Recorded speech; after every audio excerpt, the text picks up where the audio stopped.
February 21st, 2018, Chico Unified School District Board of Education regular meeting to order.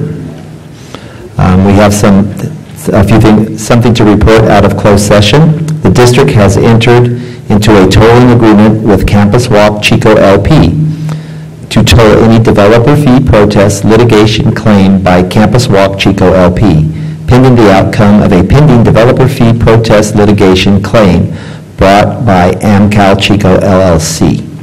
We also this evening have Linda Hovey will not be with us as her husband is receiving an award for his employment with Chico, the city of Chico. So she will not be with us this evening. Please stand for the flag salute. I pledge allegiance to the flag of the United States of America and to the republic for which it stands, one nation, under God, indivisible, with liberty and justice for all. Student report. Good evening. We are once again in for a wonderful demonstration by our students and seeing our student talent. I'd like to invite Shasta Principal Bruce Baynard up to introduce his students and what they're performing. Thank you, Kelly. Please. I am excited once again. Every year I get to come before you and brag about what a wonderful thing happens at our school. This particular year we have two new directors, Colette Roberts and Corey Woods.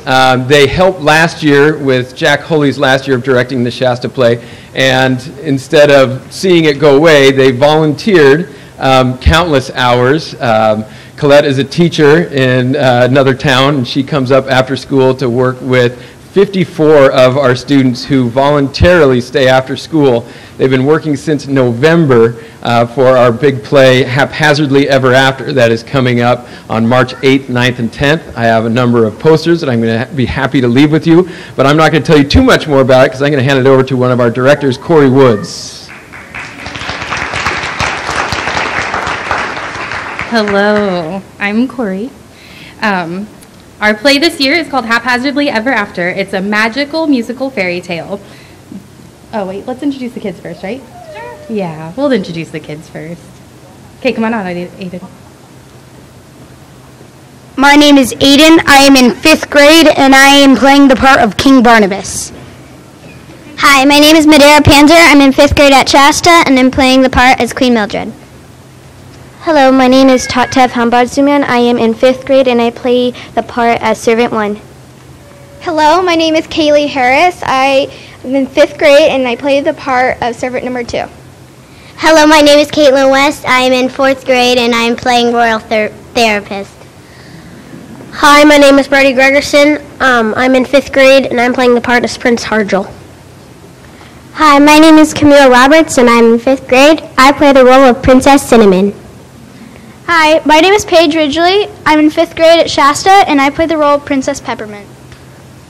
Hi, my name is Cole Hanna. I'm in 3rd grade, and I play as the role as Prince Slacker.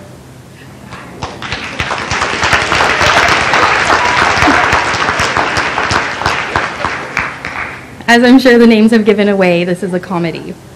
The play Haphazardly Ever After is a magical musical fairy tale. The mean Princess Cinnamon, the not-so-bright Princess Peppermint, the vain Prince Harjel, and Prince Slacker are obnoxious, bratty adult children who do not live up to their royal titles, and they still live at home.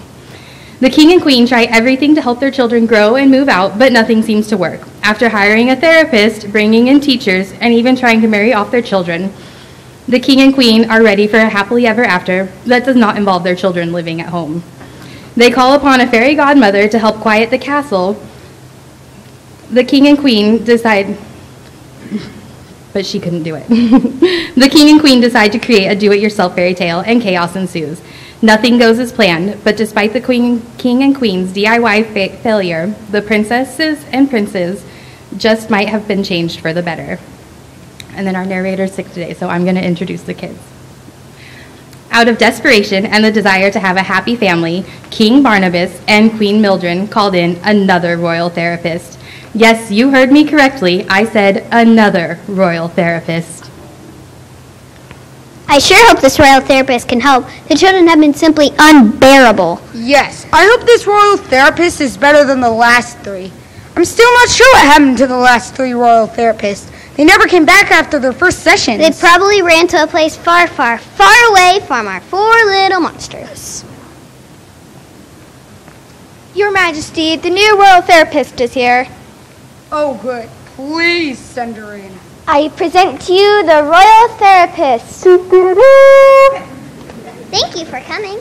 Your Majesties, it is an honor to serve you. What is the problem and how may I help? It's the children. It's just, well, I mean, they're so... I'll just send for them.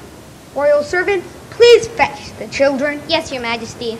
I'll get the royal calaprog if necessary.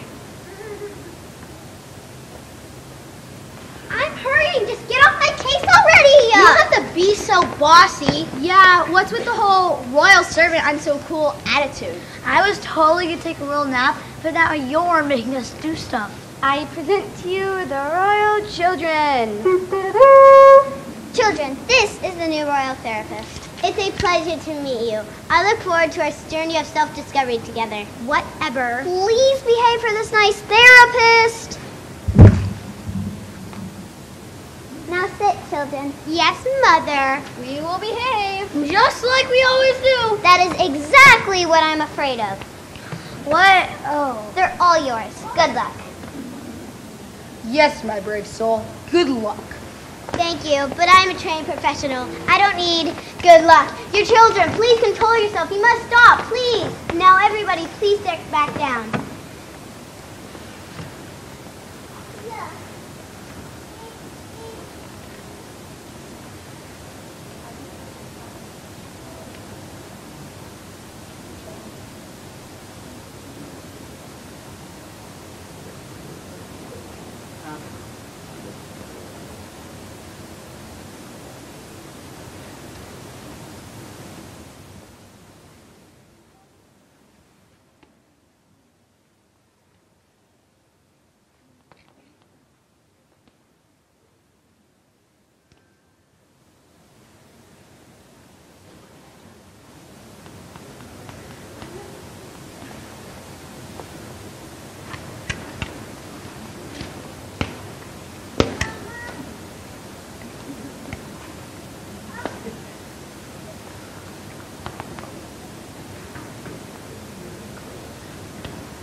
Well, at least we know our students know their part. I'm sorry.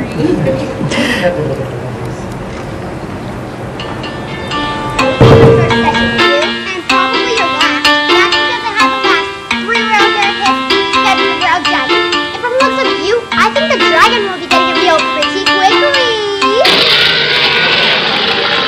I'm not so easily intimidated. I'm not someone you can scare. I come to see you rehabilitated. I see your share. Yeah, I'm totally going to tell Mom that you did that. If you do, I'll tell Dad that you totally took out the royal carriage in the basket, crashed it, and blamed it on the Duke of Duke Wellington. I see you acting with pent-up aggression. It's very common these days. We'll hear how you each feel throughout the session and find who's causing malaise. Since we just met, I would like to get to know everyone and hopefully not get fed to the royal dragon or any of the royal beasts. So let's go around and calmly introduce ourselves and say why we're happy. I'm the radiant princess Cinnamon, and none are worthy of me. They come to more boo than coo on board with their poor flattery. I need treasures, counted 5 is 4. When offered 3, I need at least a dozen more. Next one, take this trinket. I think it just might work to stop the door, or possibly a paperweight. Thank you, Princess Cinnamon. Princess, would you like to go next and follow your sister? I'm the bestest Princess Peppermint, more beautifuler than her. She calls me dumber number 2, but I'm more intelligenter. She bats her eyes and then she struts her stuff, flips her floppy hair. I swear that I have had enough. It's frustrating, flirterating. Her whole life's full of flounce and fluff. What kind of name is Princess Cinnamon anyways? It's better than Princess Peppermint, you goofy battling candy cane. Well, why don't you just sit your Princess Cinnamon buns down and be quiet? Now, let's all be pleasant. No need to act like an uncouth peasant. Why, oh, why was I born into this family? Tortured by my 3 siblings, so clueless and vain. Their petty needs on and on ad nauseum to me. We have nothing in common but 2 parents and our names. Let's just give one of your brothers a turn. How about you, fine prince? I'll introduce myself. I present to you Prince Herjo. The I is silent. Hardjul. Please get it right. Sorry, sir. I present to you Prince Hardjul.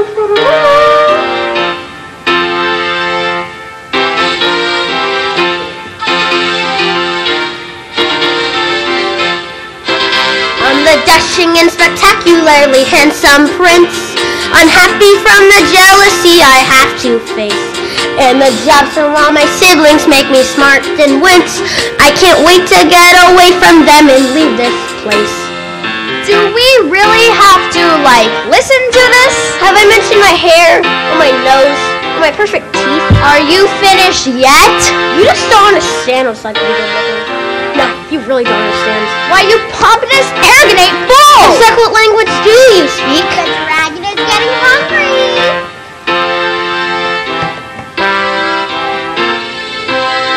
Come, let's stop this fighting. It's time to heal and start reuniting. Let's all just take a deep breath and let your brother speak. Father, wake up. What time is it? Is it lunchtime yet? I'll just have a royal large pizza with everything on it. Oh, it's my turn. Being a prince is, let's see.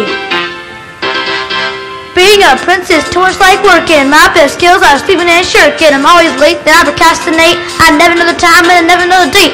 Keeping up with that responsibility is nothing but a lesson of utility. You can keep the crown, you can keep the rule. I'd rather sip banana drinks by the pool. Why are you so lazy? So embarrassing. Well, at least it's not me and not you. Who are you calling me? Wash the hair and the nose, especially the teeth. Why? I ought to. Oh, oops. Looks like you tripped and fell on the Princess Cinnamon bun. You already used that joke. Well, it's funny. No, it's not. Why, oh why was I born into this family? Tortured by my 3 siblings, so clueless and lame. Their petty needs on and on ad nauseum to me. Those 3 all share the blame for my anger, pain, and shame. We have nothing in common but 2 parents and our names.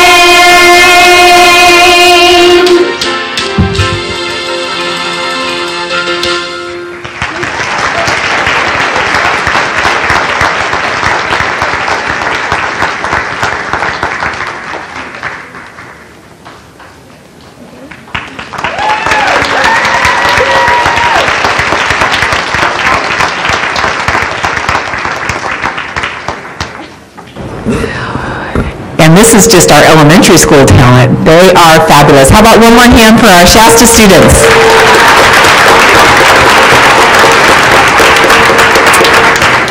And because we know you have class in the morning, we're going to go ahead and if you want to leave, you do not have to. You're more than welcome to stay for our board meeting. But our Shasta students and parents that would like to go are free to do so. So at this point, we are going to move into the superintendent's report. Each month, we honor staff members in Chico Unified that are doing an exemplary job. So to start off tonight's awards, I'd like to invite Andrew Moll, principal of Fairview High School, to the podium.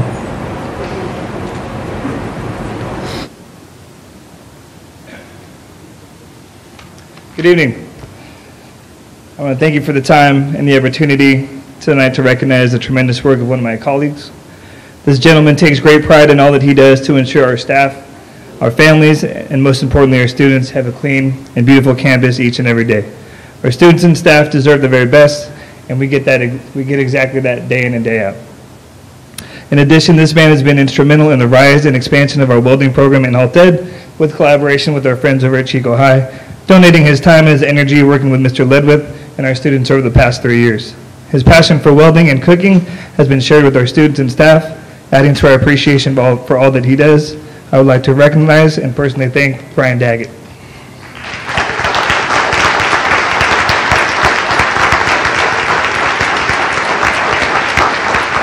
And I'd like to add he's a fabulous cook.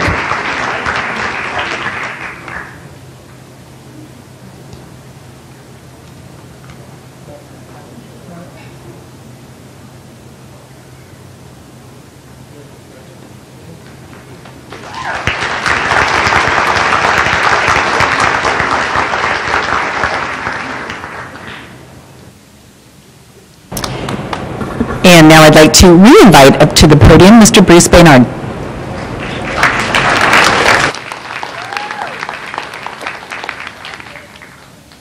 Thanks again. I am here to honor a teacher who is completing her 40th year teaching. She started not in Chico, but she's luckily going to finish in Chico. I was a high school English teacher that turned an administrator, first at the high school, then at the junior high, and my first elementary school job was at Cohasset Elementary, and I had no idea what to expect. And so my first day there, I went into a kindergarten first grade class, and Miss Antonia Rendell had her class totally captivated with a story. I sat down on the rug and listened to the whole thing and was entranced by what she was doing with these kids. I knew how to teach a kid how to get better at writing. She knew how to teach a kid how to write, how to read, things that I have no idea how to do. She is a magician. But beyond that, she is the most generous person I've met. Anytime there's a fundraiser on campus, she's the first to donate a check. Whenever kids are coming by and selling Girl Scout cookies, she's always buying. She doesn't need them. I'm sure she's got a closet full of them, but she always buys to help the kids out. When we go to Shady Creek, she writes a check to the PTO to help a student who can't raise funds on their own. She is amazing, and the kids love her. Her class is right next to the lunchroom, and every day as kids line up for lunch, they want to go in and say hi to Miss Rendell and give her a hug. But I think the best story that encapsulates who she is, despite us not taking requests for teachers, I still am inundated with emails and letters every summer about who a parent wants their kindergartner to have the next year. One particular parent requested a teacher, but the way that we balanced classes, the student was in Miss Rendell's class. And the mom wasn't happy about it. And she came to me the first day of school and said, you know, if I can't change it, I want to make sure my kid next year is in this different class. And I said, well, you can leave that and I'll see what I can do. In February, I got another letter from this mom saying that she demands that her next child be in Miss Rendell's class because Miss Rendell had become a part of their family. She would go to the kids' baseball games. She showed a great interest in everything that he did, and she is amazing. So I want to take this opportunity to introduce Miss Antonia Rendell. Come on up, Antonia.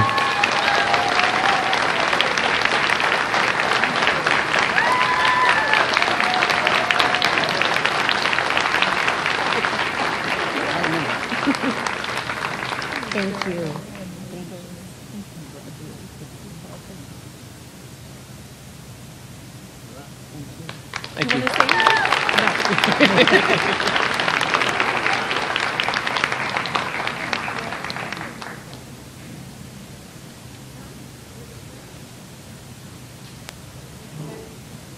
That concludes the superintendent's report. Back to you, Mr. President. Okay, thank you very much. We'll now move to announcements. Dr. Kaiser?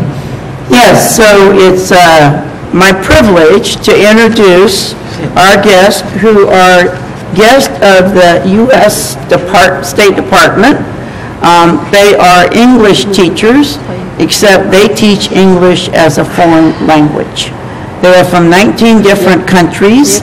I had the privilege of giving them a guest lecture and hosting a couple of them. They went to the Kishner Foundation Wildlife Preserve. They went to Sierra Nevada, only to see the energy conservation. And they also went to the farmers market and some local restaurants. So you might have seen them around town. They've traveled by foot and by bus, and they are on a 6-week appointment. So they will do presentations on campus before they leave, which are open to people. So I'm going to ask them, they are here with Diana Parks, who, Diana, if you'll stand. She runs the program for Chico. When you realize that what do we have? How many, 3 or 4 different groups in the United States, and we have one of them. Yes. And they will actually do a research project and present it back in Washington, D.C. about all the things that they have learned here. So it's been a great privilege and also fun to be with them. So with that, I'd like you to stand one at a time, give us your name and your country. I had to explain to several of them that even though it's summer in their country, it's supposed to be winter here. And at the time, we were all in short sleeve shirts and, you know, when we were having our atypical February.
Okay. All right. The other aspect of this, they are also in different school classes around our county area, not just in Chico Unified. So they're going to actually work with a teacher and give a class presentation to that class. So great deal of sharing of experiences and learning. And again, all of them are English teachers as a foreign language. So that's a really tricky thing to handle, since most of us struggle with English as English. So, all right, thank you. Okay, and we, just a reminder to everybody that we do stream the board meetings, and that if you go to the district webpage, Chico Unified School District webpage, under board, there's a tab, and then you can hit the live stream. You can play it later, or you can watch it now. All right, we'll now move items from the floor. And I believe we do have an item for sure we know on CTE award-winning students to be recognized. It is agendized, so we will scratch that. Okay. Gary? Anybody else? Yes. Yeah, I have 2 announcements. Go. I'm sorry. That's all right. You know. So this Sunday at the Card Center from 10 to 1, the Chico Unified teachers and co-host with the Butte County Office of Ed teachers, Read Across Chico. It's a free event from 10 to 1 at the Card Center Sunday, the 25th. Kids come, everything's free. They get books, popcorn, hot dogs, lemonade. So the whole community's invited. And then Thursday, March 1st, is Empty Bowls, which is a fundraiser that the Chico Unified teachers and Chico Unified and Rotary co-host, which is a fundraiser at the Tory Shelter. Thanks. Thank you, Kevin. Any other announcements? I did cut that short, just announcements. We will now be moving to... We have one more. We have one. One more.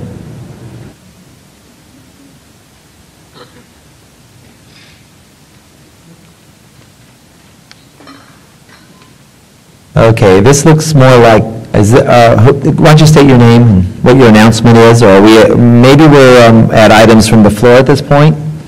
We are. Okay, so items from the floor, on any particular topic, the rules are 3 people to speak and 3 minutes is the amount of time each speaker gets. So I guess some of you support for her? Okay, very good. All right, and go ahead and state your name. I'm Lucinda Law from Chico High.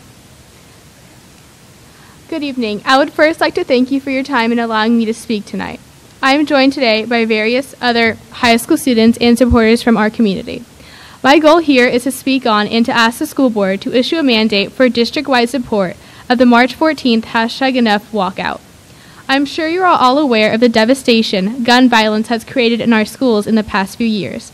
From the Sandy Hook Elementary School shooting in 2012 to the Stoneman Douglas High School shooting just last week on Valentine's Day. Once again, our nation is united in grievance for 17 citizens who were murdered in what is supposed to be one of the safest places of all, school.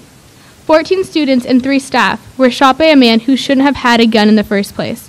Those 14 kids had goals and plans for their futures, much like the students you see here today. Our government failed in checking on Nicholas Cruz and ended up failing the community of Parkland, Florida in a big way.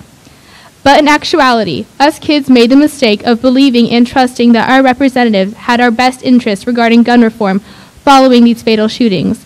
The #Enough walkout would send the message to our representatives that we are here and we will not stop until we see real change in gun violence. In our district, we have established programs such as every 15 minutes, athlete committed, and sober grad night to counter threats to our safety as students, and I am heartbroken to report that this issue is no different. Us Californians live in a state with stricter gun laws, but that should not discourage involvement in this national movement, especially not after witnessing gun violence on our doorstep in Rancho Tehama just last fall. Because we are standing here, because we are left alive and they are not, we must support our brothers and sisters in Parkland, Florida, and all over the country. The event would take place at 10 a.m. on Wednesday, March 14th. I am aware that each school is given extra institutional minutes for events that may pop up throughout the school year, and I have been informed that at least PV and CHS have more than enough of these to hold a 17-minute demonstration. Each minute would honor one victim of the Florida school shooting. We would gather as one school in a common area and recognize the #Enough and #NoMore movement with the universal message of unity and safety in our schools. Perhaps it would look different with a milder demonstration, such as an Orange Spirit Day, since orange is the color of gun violence awareness at some schools. The bottom line is that we would make a statement and join what could be the makings of history. I would appreciate your leadership and support of this message in the form of a mandate for the March 14th #Enough walkout. Thank you for your time and consideration of this matter. Okay, thank you very much. Thank you.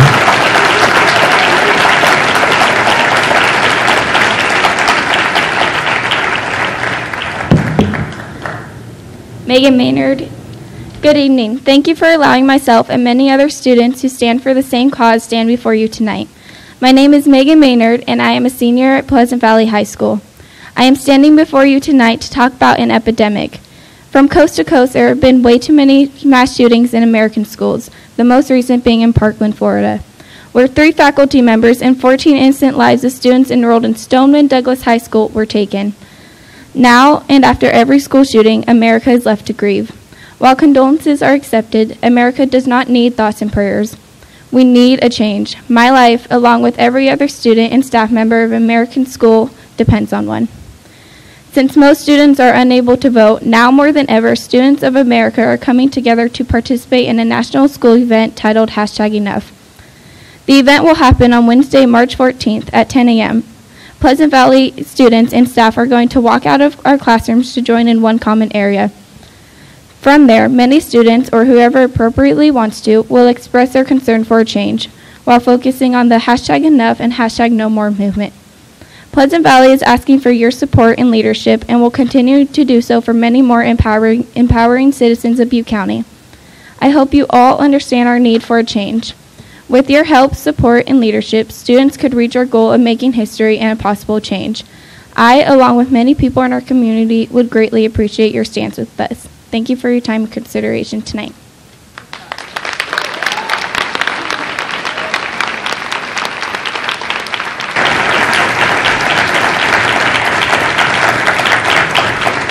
Okay, thank you for that information. Because of rules of how we run our meetings, we cannot respond to it, but we could at a later meeting. So I would ask you and encourage you to talk with staff about what you're requesting, okay? Gary? Yes. Thank you, Mr. President. Superintendent Staley, I am so grateful to these students that showed up tonight and for what they are supporting and organizing. Having said that, I also have a great deal of concern about the timing of what they are suggesting.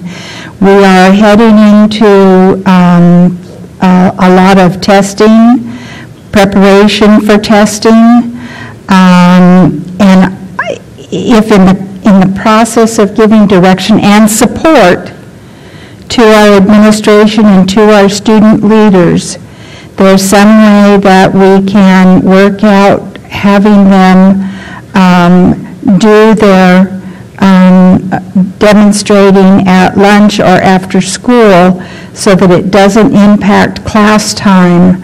That would be something that I'd like us to at least explore with these amazing student leaders because it's a critical point for a lot of our students, especially juniors, that I think both things can be accomplished. So that's my request to you. Thank you for your comments, and we certainly want to support our students as they find their voice and become active citizens in our political processes, but I think we can also look at ways to minimize the impact on instruction. So we can work with the principals as well as the students. The students have been asked to work directly with their school sites so that they find the method that works best for their site, and it could be something like a rally schedule. So your comments are well taken. Thank you. Thank you very much. Any other items from the floor? These are items that are not on the agenda that we can hear. Okay, I see none, so we can move on to, we have one? Come to the mic and state your name, please. Thank you, so we could all hear you. Hi, my name is Susie Norris. I'm an employee at CUSD. And while I very much respect your concern about the timing, I believe it's a nationwide walkout, not just a local ordeal here in Chico. So I believe it's called for a 10 a.m. nationwide. And I think, unfortunately, with all the gun violence that we face, we can't time when that happens. But what we can do is support our young people who are concerned for their safety at school by allowing them this one day, 17 minutes out of an entire school year, just to show support that, hey, we'll back you up, young folk. We see you're concerned about this, and we love you, and this is a way that we can show you that we care about you too. Thank you very much. Okay, thank you very much.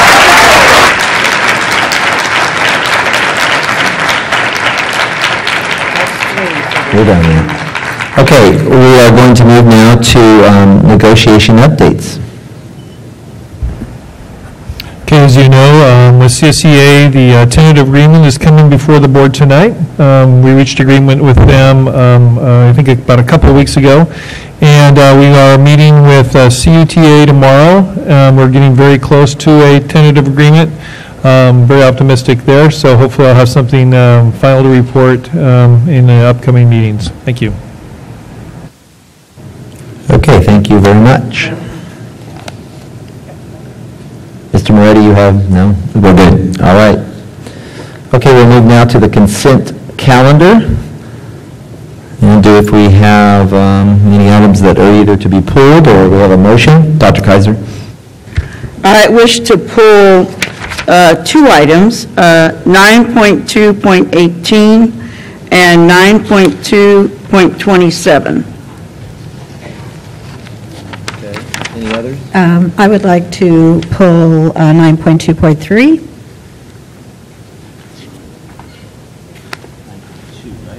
9.2.3. 3.3? No. Thank you.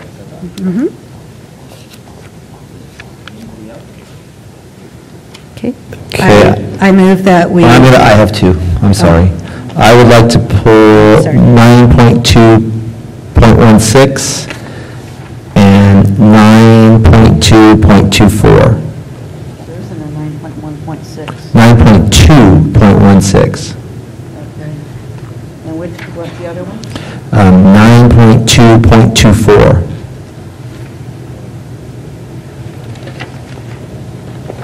Okay, I think we're good if you want to do that motion. I move that we pass the remainder of the consent calendar. I'll second that motion. Okay, motion's been made in second. Do we have any other discussion? I see none. Any discussion from the audience? Seeing none. All those in favor, I believe we'll do roll call. Griffin, Roll call vote. aye. Boosthall, aye. Kaiser, aye. Robinson, aye. Okay, motion passes 4-0. Okay, why don't we start, we'll go in order with them. We can go to 9.2.3. Okay, I was wondering if Ted Sullivan was here or Robin Solansky?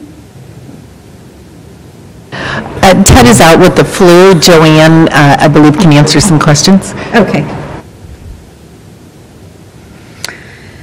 Okay, this item pertains to the preschool parent handbook, and I think the last time this came forward, I had asked about, and I thought they were going to be developing some sort of policy where parents are going to have some requirements to either have parent education as a part of this or a parent participation component so that we could get these preschool parents, Right. you know, better educated and... Like we did in the pilot that we had. Exactly, educational on board. components. So Sure. can you tell me where that stands right now? And I can't, but I will find out and get it back to you, and I will work on getting that into the handbook. Okay, that would be very important, since now we're progressing along and we know this is going to be successful and we're adding more schools all the time, so that would be great. And it was a big component of our pilot, so we will follow up on that. Thank you. Okay, great, thank you, Joanne. Ms. Griffin, would you like to make a motion that it be adopted with that provision added? Well, I don't know the logistics of how they're developing that, because that's a whole type of program element that has to be developed. So I would just like to hear Just an about update, where okay. they're at in that, because I know, you know, that does take some planning to implement that. So I would like to go ahead and move adoption of this, but have a report back from either Ted or Robin about where that stands. Absolutely. Okay. I second that recommendation. Okay, I'll take that as a motion and a second. Any other discussion? See any discussion from the audience? I see none. All those in favor? Aye. Aye, passes 4-0.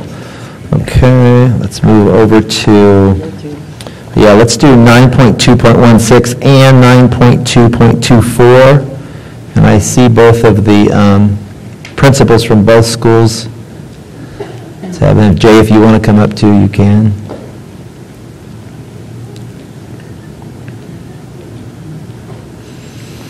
Okay. I wanted to bring this attention to the board, and maybe we could discuss a little bit on this. And this is lots of new course proposals, and we start to see that this time of the year. And I'm just concerned. I'm concerned because we have worked very hard and have started to create quite a few pathways at the different schools. And so I'd like an update from the principals on how you think these two specific courses, History of Music and Intro to Law, how they will affect the pathways, to let the board know, and how in the future are we going to be able to, there has to be a time where we can't fit all these classes in. So what methods, what methodology are we going forward to ensure that we are doing so? And what is the state asking, like with pathways, they're asking for information on, I know in Aries now, we're getting reports on how many completers we have in pathways, and I know the board hasn't seen that data yet. So how are we going to proceed in the future, and where do you see these classes in the future?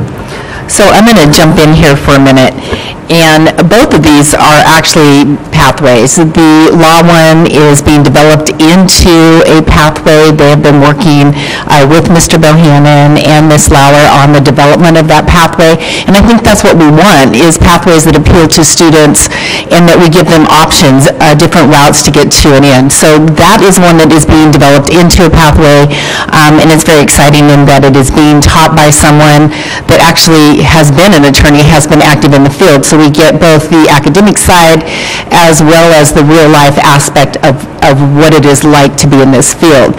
As for music, while not officially a pathway, we certainly have many students that are in our music programs, and they take a sequence of courses which it is both a passion and it is also, a very strong academic program.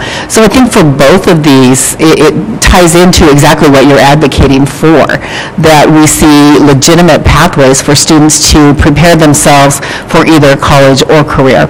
So if the principals or Mr. Bohannon or any of the CTE staff want to jump in here, feel free. But I just wanted to set the stage with that. We'll let them speak. Speak to the history of music class just a little bit more. So it's a numbers game. It's always going to be a numbers game.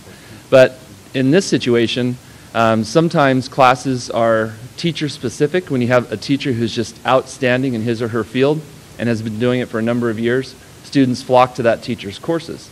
We have a teacher that's retiring whose students they've flocked to him for years. And as such, the sections that he's teaching aren't filling because kids are looking at other things. So this specific course will replace one of those sections. So the numbers will be the same.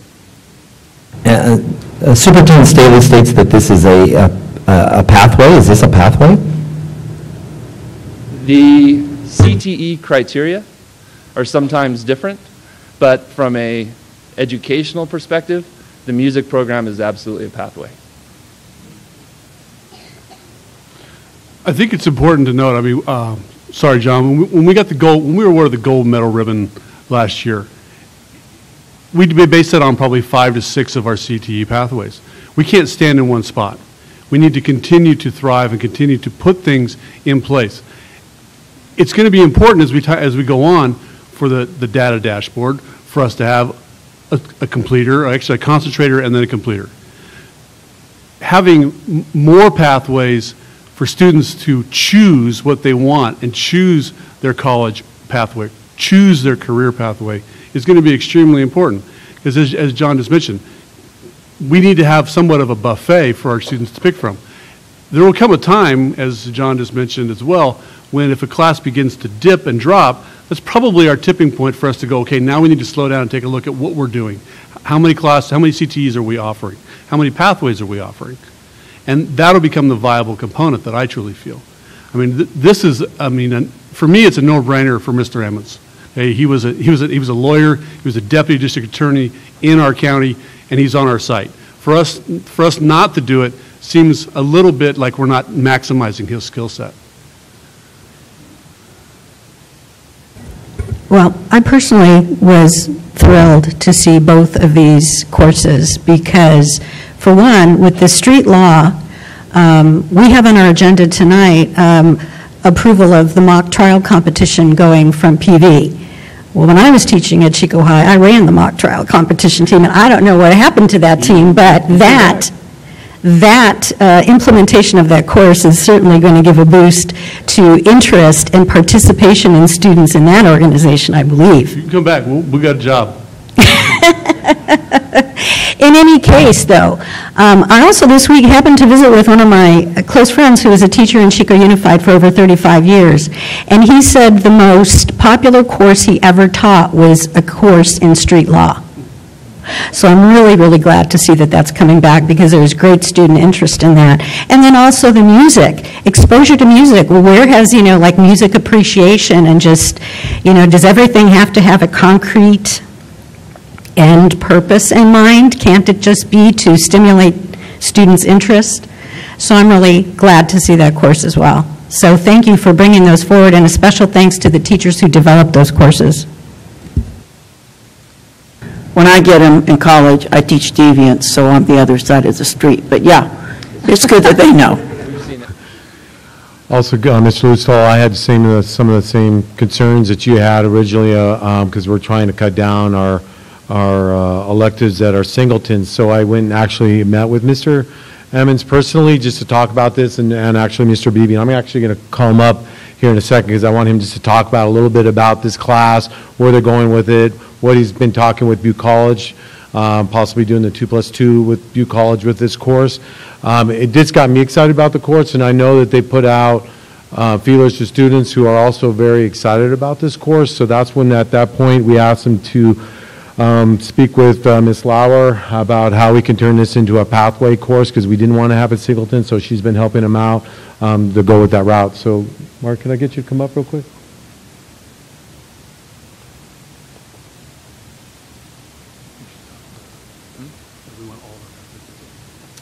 Good evening, members of the board. How are you doing this evening? So currently, what we're developing initially was a one-off course to help introduce students to California law, to help develop a more democratic member of our society that's more involved in civic learning and civic engagement.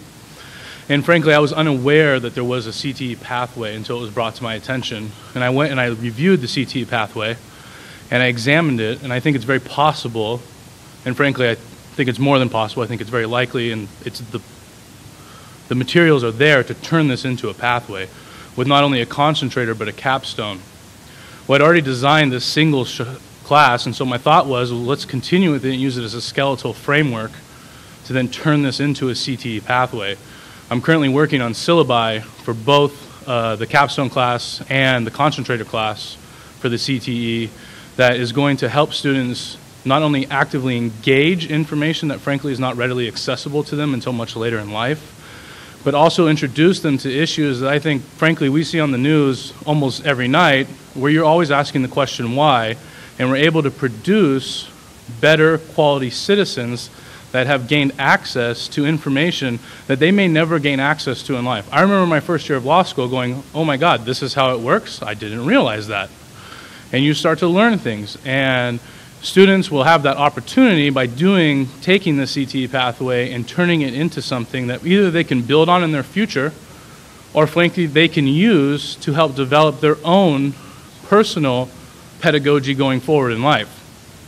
Now, with regard to the issue with articulation with Butte College, I've looked at the legal writing course that Butte College offers, and I believe that I can match my syllabi to match that course. I still have to finish the syllabi. As the board has been presented with, I have a course outline and a steps guide. I haven't finished the syllabi yet, but legal writing will be a major component throughout the entire year-long course, and I believe it shouldn't be too difficult for me to match that. Also, in meeting with Ms. Lowry, I think it's quite possible, and I'm confident that the CTE program I'd be able to take this year-long course, extend out my first semester into the concentrator class, and then my second semester would become the capstone, and then I'd increase it on the front end. So students would get access and have preliminary information on federal, state, and specifically focusing on California how the laws work in the state and in the communities in which they live. And then they'll leave understanding not only how cases operate on a civil and criminal level inside the California court system, but an understanding of the rights that they possess as citizens and the rights that the government possess and what can and can't happen. And by doing that, we are creating a more educated and informed civil student. Can I answer any questions? Thank you very much. Oh, do we have one? I changed my mind. I have a question. You're talking about the law and application at both the state and federal level. Does it go into the area of how the laws are put together at the legislative level, or is that a whole different subject area? And I'm thinking about the people that came here tonight and spoke to us about the movement that they're engaged in. And so much of what their interests are headed toward legislative action. And is what you're doing going to be able to empower them on how to interact with the lawmakers as well as the law interpreters? Yes, my intention is to help give information to students so they know how to approach their local representatives on both the state and federal level and make requests for information or provide information and requests for legislation. The focus of the class will be more on interpreting current law passed, but there will be a segment, because I think it's vital for students to understand how laws are made in this state and in this country, and that information I think would be invaluable to them, and I do intend on presenting that to them in a legislative capacity. But the primary focus would be interpretation of the laws. Do you have a question? No. One of the main purposes of CTE classes is to have students be career ready. So what careers do you see as a byproduct of this class?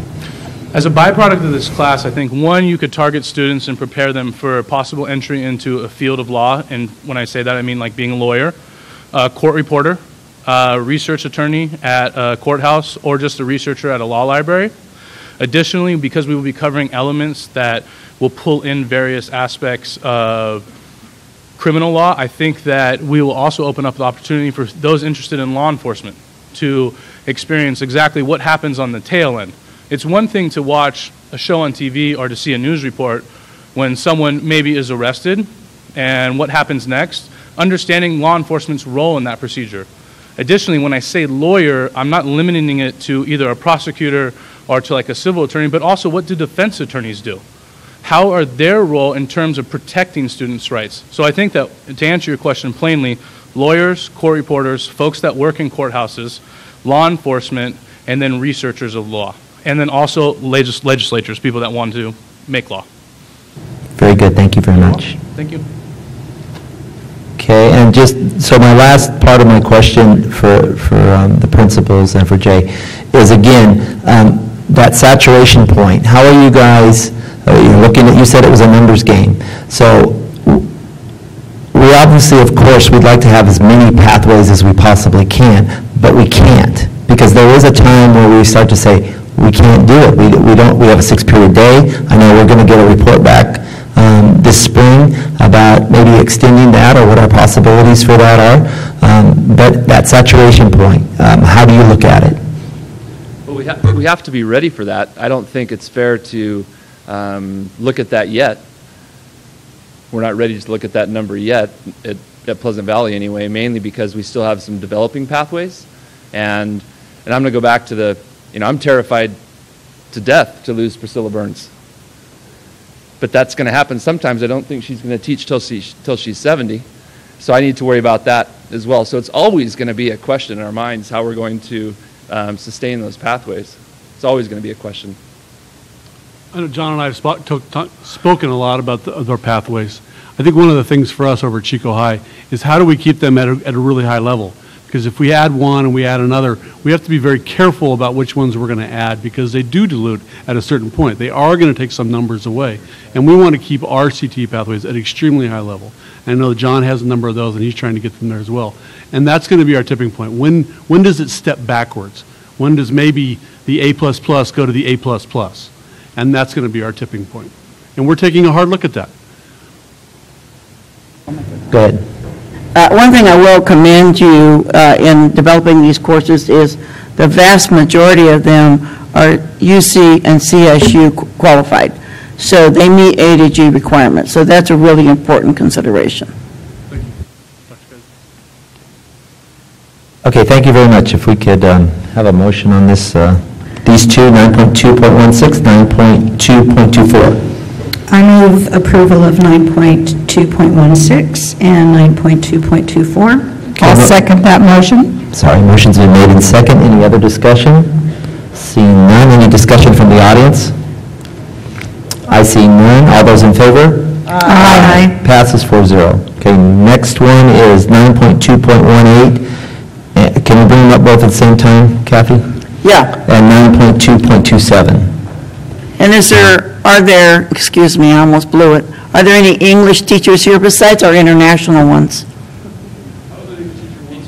Karen Washington. No, we don't want. We want real ones. No, you don't count. What I meant by real was that are participating with today's students. Okay, so our international educators have to go. They have a very full day tomorrow, but we really appreciate that you came. Thank you very much.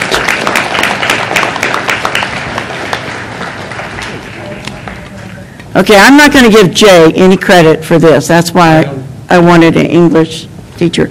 So, on both these classes, the thing that struck me the most when I read the description of the courses takes me back, I think it was a year ago, when we had the workshop with the English teachers, almost divided into North and South or East and West.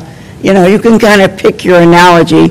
Since I was a Southerner, I'd go North and South, but okay. And these two courses are such a beautiful example of the teachers involved really, really working to understand the concerns that we had, the concerns that, you know, looking at the rate of our students being able to go in to the UC, the CSU, fully qualified, not to have to take another test. And the fact that these are both going to be the, I always have to, since I'm dyslexic, I always have to go back and look at the title, but the EWRC courses is phenomenal, and they're in great detail, and I think the readings that they're going to do are both challenging and extremely interesting to students. It's really going to involve them. But I can't believe I have to say this, John, but Mark has beat you out. Because I know, it's really hard for me to do this. They got a grant to bring this down to the 11th grade level, and I think that is going to be a phenomenal asset. It will be a study, a scientific study, that students won't know which type of English class they're in, but I think it's going to be really, really powerful.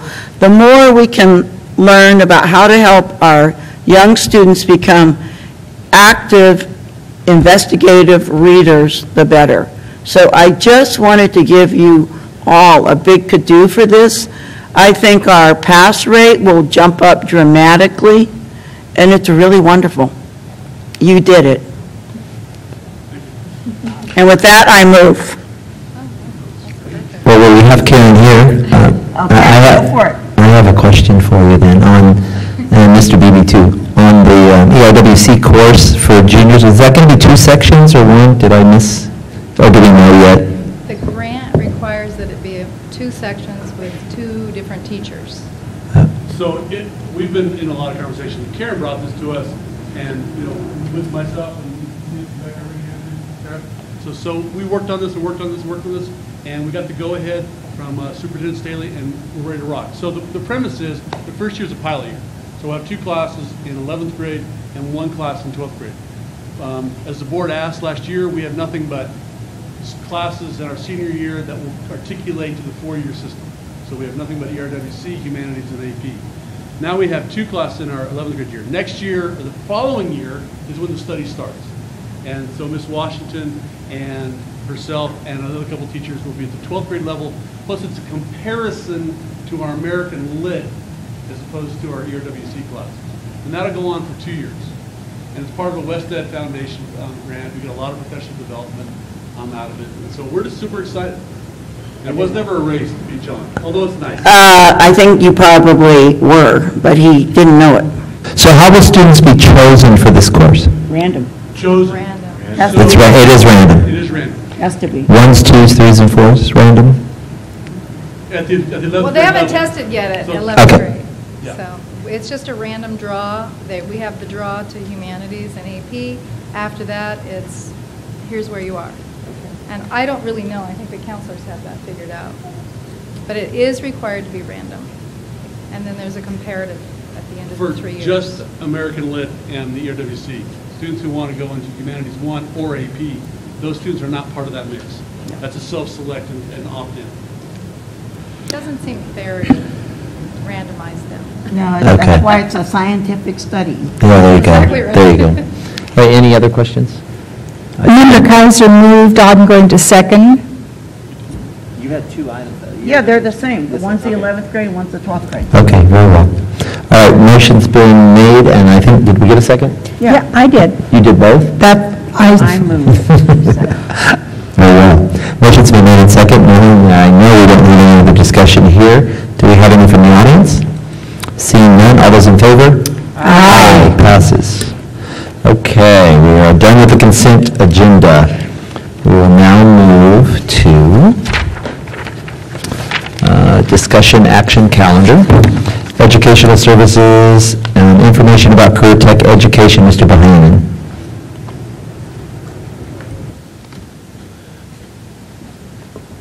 Good evening. As my iPad's facing the wrong way, so now I can't read it. So I want to start out by saying we've been fortunate over the last 2 or 3 years to get several new forms of funding to support our CTE programs. We were lucky enough to be awarded both the California Career Pathways Trust and the Career Technical Education Incentive Grants. That has allowed us as a district to create a team to support our CTE programs. That team is here tonight to take part in this presentation and really deserves the credit for a lot of things that we've done. The members of that team are Courtney Bullock, who is under the CCPT grant, Priscilla Burns, who is released part-time to help really run our CTE programs, and she's funded out of the CTEIG grant. Anita Holmesley is not here tonight, but she's also out of the CTEIG grant. And then we have Kristen Lauer, whose name's come up a few times already, and she's under the CCPT grant. And Stephanie Welton, also in the CCPT grant, and then not grant funded, but equally important to all our grant funding, Liz Metzger is also here. So that's been our team that's helped supported our CTE programs over the years. I do want to pause here a second to point out that the grants are reducing as we move forward. So next year is a no-cost extension for the Career Pathways Trust Grant, which means we have less funding next year. So we will not have Courtney Bullock and Stephanie Welton as part of that team next year.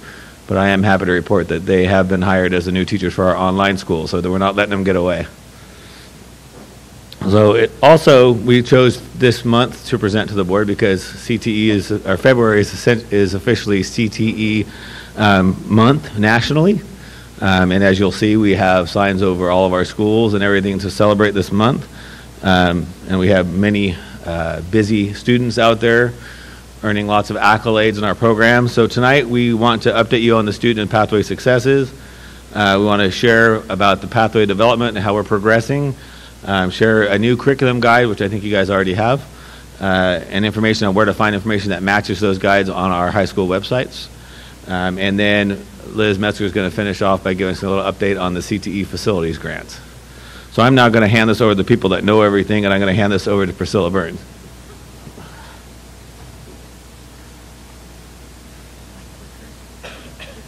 or that, whichever you want.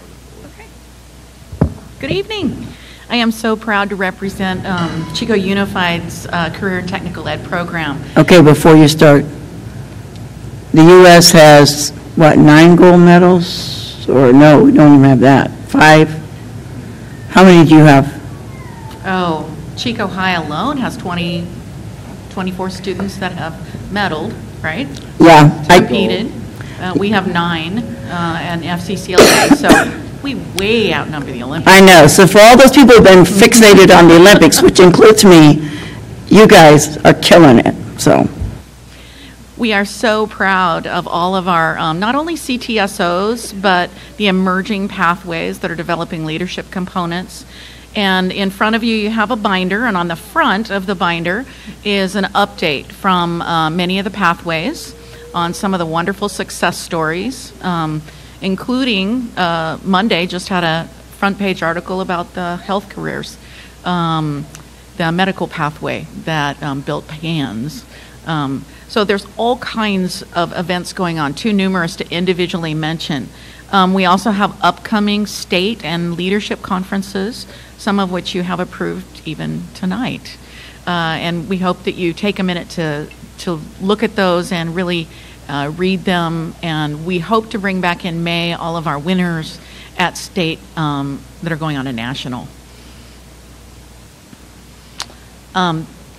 This year, we've been working hard to make CTE more visible on campuses and in media. That was one of our goals. We have banners, and they are proudly displayed at both Chico High and Pleasant Valley High School on main campus entrances, in addition to a wonderful poster that Courtney Bullock developed, 100 of them all over campuses, to help both staff and students and counselors realize that the new pathways that are being developed. We pride ourselves in vetting the pathways, that they meet standards, and so we're happily working with all of the leads to make sure that the quality is there in each of the emerging pathways. And we just love the sign. Great job, Courtney. We've also, in the last 2 months, developed, with the help of many people in tech, 2 new websites. And you will find all the materials that is in this binder also on both schools' websites, so that it's accessible to parents and students and counselors. For all counselors of both high school websites, we have given them a hard copy. And they have thanked us because CTE is a different creature, and there's many ways to get through high school now and many different patterns of success. So we're really pleased that both of these are up and running. I want to introduce both Courtney Bullock and Kristen that have developed a wonderful addition to our CTE curriculum guide. So the front of this binder, there's a curriculum guide. We worked hard to get most of our CTEs UC and CSU approved. A great majority of them meet 2x2 components, which is wonderful for students. So you'll find in the binder this. It's also available on the website as a PDF. And then we built one-page tools, and you will see those in the back of your binder, divided by Chico High and Pleasant Valley High School. And Kristen, come on up and talk about how we developed in a team those particular documents. So one of the things that was pretty exciting to me is that we worked with the counselors at both high schools to really talk to them about what do you need to better educate students, parents, the community about what the offerings are, because we've got some pretty cool packages to offer. So instead of asking the teachers, hey, can you create a one-pager, and we needed it to be a one-page, kind of flashy uniform, instead of asking the teachers to do it, we came up with a template together, and it was a lot of going back and forth. Something uniform so that they all look the same and you can see them in those binders, so that a parent or a student or anybody in the community can look at 10 pathways next to each other and see which ones have A to G offerings, which is most, careers in that field, et cetera, so they're all uniform. So we were pretty excited to produce those because they're great marketing tools and educational tools. I think one of our next big steps is to actually link these physically to college and career majors and to our business partners. We have wonderful business partners in the Chico community that work with each of these pathways. And so providing that link to the work-based learning feature is one of our goals this year. And Liz is going to talk about the exciting CTE facilities grants.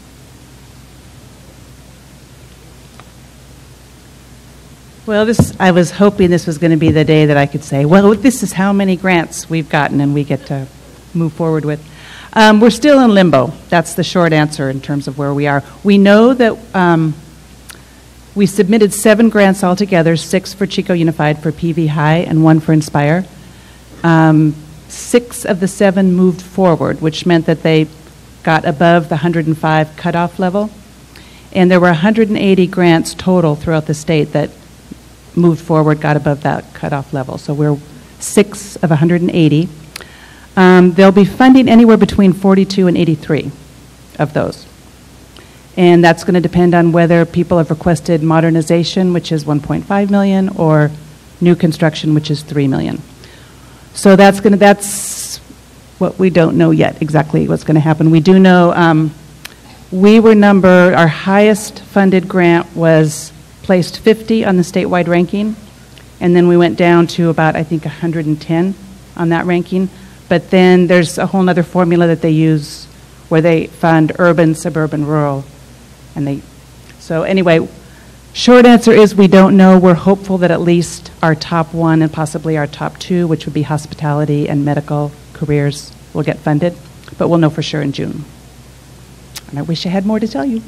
Well, 86% so far is not bad. Yeah. Okay, good. I'll take that. Thanks. Okay, so that's our CTE update. Do you guys have any questions for us?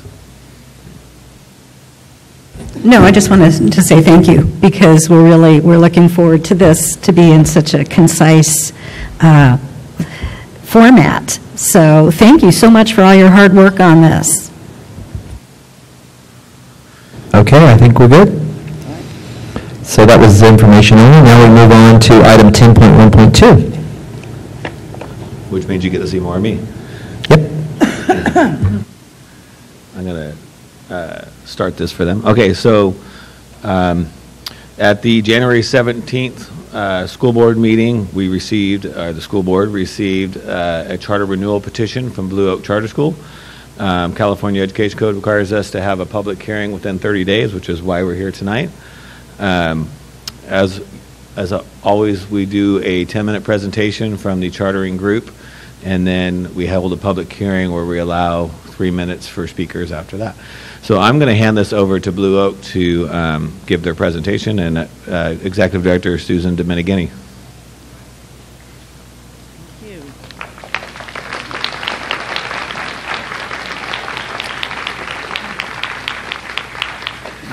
To start our presentation this evening, we have a very short recitation from representatives from our kindergarten through 8th grade classes.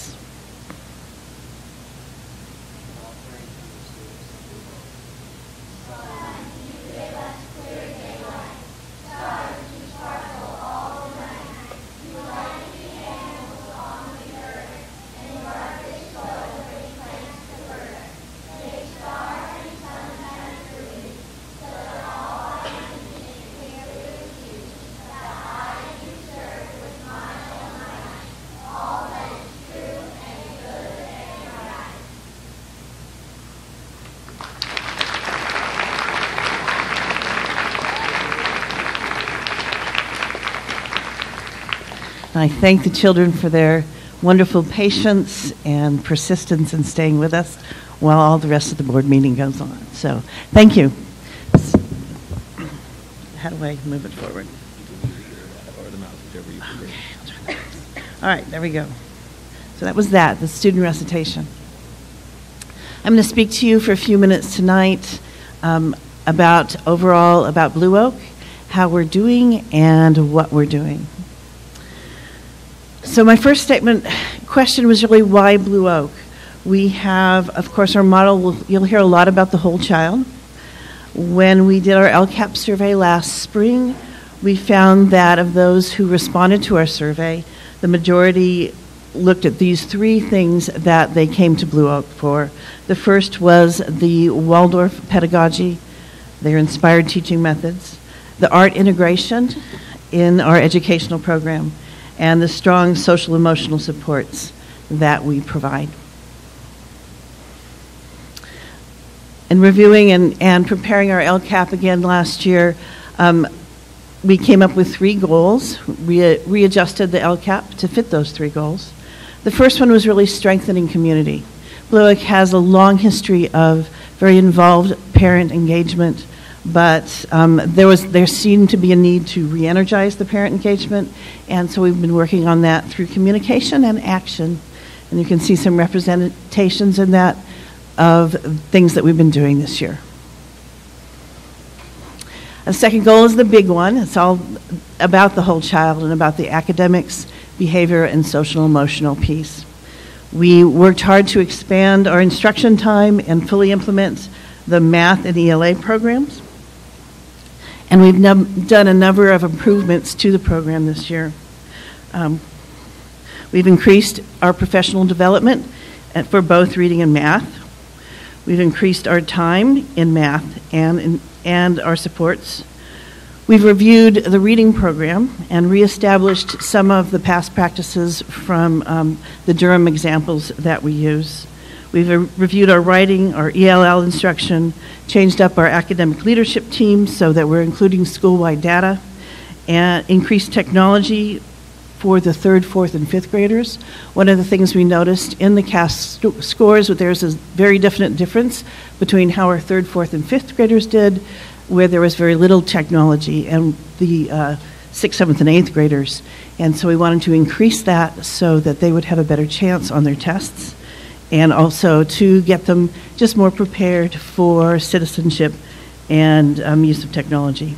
This year we're piloting the iReady testing system for our interim assessments, and that's something I know Chico Unified does as well.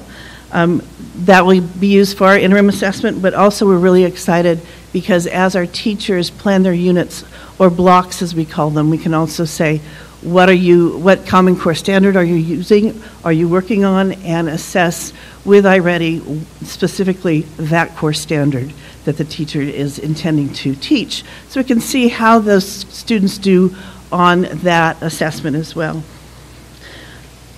We increased our focus on use of our intervention and working very closely and collaboratively with Chico Unified's Special Education Department. So, results so far this year. We have seen a mid-year increase for our QRI testing for our ELL students, and very strong scores on the Rigby for our 3rd graders, so we know we're moving in the right direction. We've also seen a very significant reduction in our suspensions.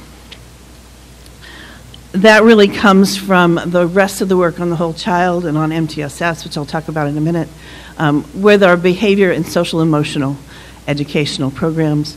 We have implemented Nurtured Heart and many of the pieces of positive behavior interventions and supports. We also are working from the social emotional standpoint, doing what we call the stop, walk, talk instruction, where we're telling kids how to handle bullying, how to respond if something happens that they are not happy with, stop it, hand signals, and then walk and go talk to an adult. So we're working on those kind of instructions. And then greatness groups, which work on some of the social issues as well. So continuing to build our strength in that social emotional portion of what we do.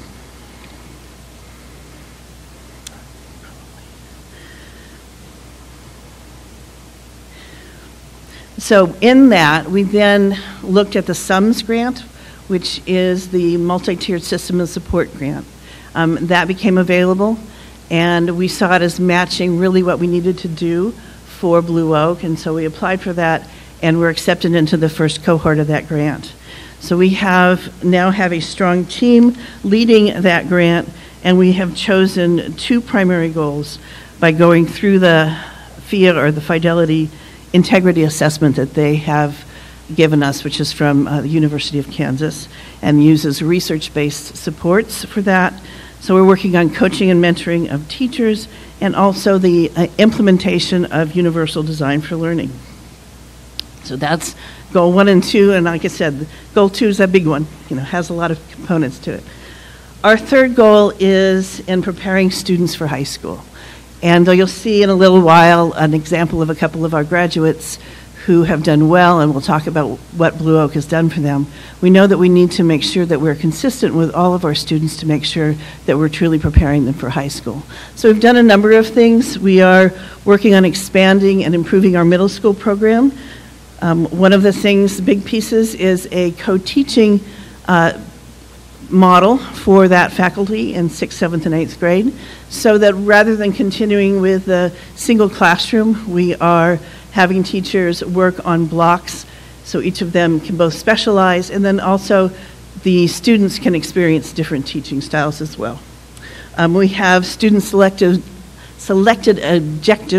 electives, such as drama, engineering, art, music, and variety of things. We go to a levelized math program and ELA program at that time. We have peer learning groups, electronic assignments, and work on skills like note-taking and scheduling and that sort of thing. We also are doing sports now through CARD, and we have a student government program. So those are some of the things we're doing for our middle school program. I was asked to talk a little bit about the financial health and the FCMAT report. As you're aware, we had a FCMAT audit that was delivered to us in November, and we are beginning, of course, to work on that and continuing to work on it. Many things had already been put in place even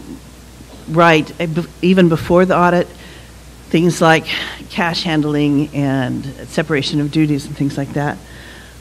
We had an oversight board training in August that talked about the physical issues. We have acknowledged and accepted the FCMAT recommendations, and we're as of now, writing the policies. Those are currently in the approval process with the Finance Committee and with the board. We've adopted a resolution to support the DA's investigation, and that's currently ongoing.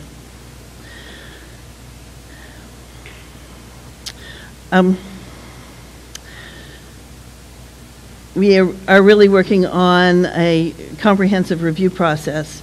When FCMAT was here, they suggested that we look at the Charter School Accounting and Best Practices Manual. That came out in November also, so we put that in. Then we're working on staff reorganization and training, and working very closely with CSMC, which is our back office provider. The board has reestablished its financial committee, so we have a committee of parents, teachers, and other staff that meet, and a board member that meet monthly and go over financial papers and cash flow and so forth. We have adopted a budget with a surplus this year, so we will return to our 3% reserve next year. We've paid off all past debts and are closely managing our current payables. We are defining the roles and responsibilities between our internal staff and CSMC, our external provider. And we're spending a good amount of time looking at our budget and baselining so that we know what the real expenses are to run the school. Those are things that have been done. The budget and the following of the budget was one of the weaknesses we saw, and working with CSMC, and also the other one was really things like an increase in staffing costs beyond the income, which is something that Chico Unified also brought to our attention. So we're working on those kind of things to develop our financial health. Ongoing things, we have a continued commitment to rebuild our reserve. In 2012-13, the school had a 31.7% reserve, so certainly the community knows how to manage money and how to save. So we are leaning back on those past practices and getting started on that again. That surplus will allow us to expand our programs, and then we have a clear focus on really attendance and enrollment as our current item. That comes from community building and really rebuilding When the problems with the last administration, there was truly a loss of enrollment based on a loss of trust in the administration. And as we clean that up and move back to a stronger footing, we see that as being able to help us build our enrollment again. We have targeted outreaches planned. We are working on our middle school redesign, which we met with our fifth graders in the last month, and they're very excited about what we're doing. And then also extend and connect to our alumni and get their support. So that's my presentation. Now I'm going to try to show you our video from our two Berkeley students. There they are. Uh-oh. How do we? Yeah.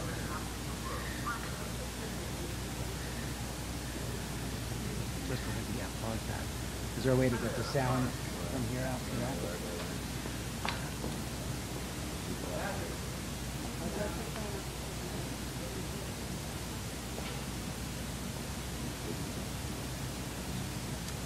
While we're waiting, could I have everybody who's here to support Blue Oak stand for a moment?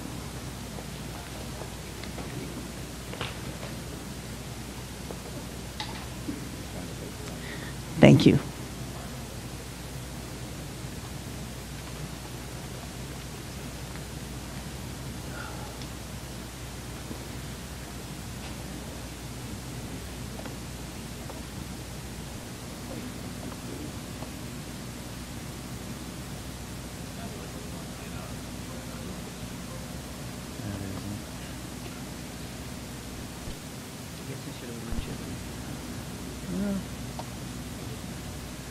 I'm okay with it.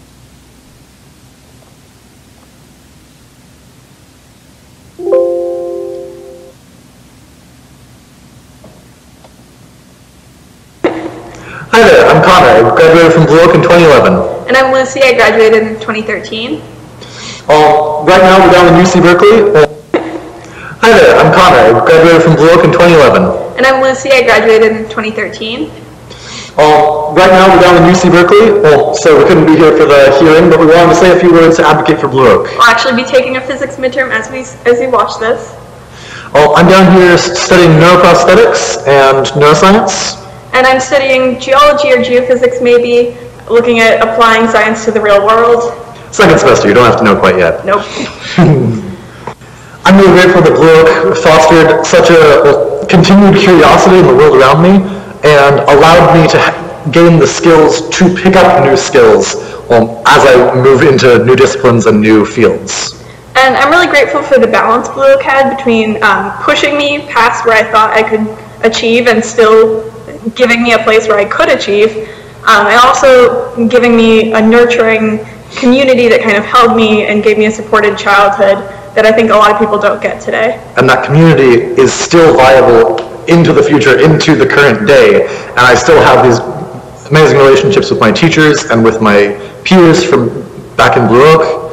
Yeah, I still stay in touch with probably 2/3 of my graduating class. It was just that tiny and tight-knit. On top of that, the families of Blue Oak really form a secondary network around it all and help build a good environment.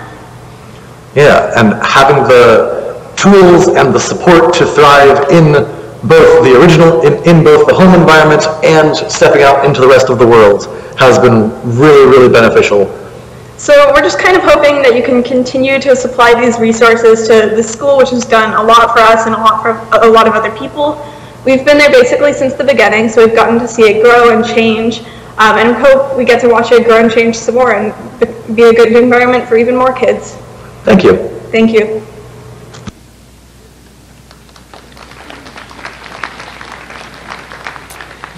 And that's our presentation for this evening. Oop. Yeah. So, and Jennifer, we have a couple of speakers that will talk during the public hearing. Thank you. So now would be your time. That's the time I get to open the public hearing. I should have her come down and do it, but I'll do it. I now open the public hearing. Oh, yeah. Yeah, Dr. Kaiser wants me to make sure, because I already forgot, that we need to remind you that you get 3 minutes. And Mr. Hanlon over there has his little red slip, so. Can you confirm for me that I click for the slides? Okay. Good evening. My name is Jennifer Adams. I've had the pleasure of teaching 1st through 8th grade at our school, as well as being a kindergarten parent. It is an honor to share with you this evening as a professional educator and mother why I think our schools should exist. There is a misunderstanding that Waldorf schools don't teach reading, and this is an uninformed statement. We offer young children a delayed onset of core instruction, followed by accelerated academics. We teach to the heart with experiential learning in order to deepen cognition within the child's mind. We understand learning is skill-based, and once there are neurological pathways connecting the right brain to the left, called bilateral integration, it clicks. We know that when humans think and move at the same time, dopamine is secreted. I'm sorry. We know that when humans think and move at the same time, dopamine is secreted, and that the sensory system and motor system are one system that is always sensing. We understand that social development is essential because dynamic interaction between students and teachers leads to rapid learning. To make eye contact and truly listen triggers a psychoneuroimmune response.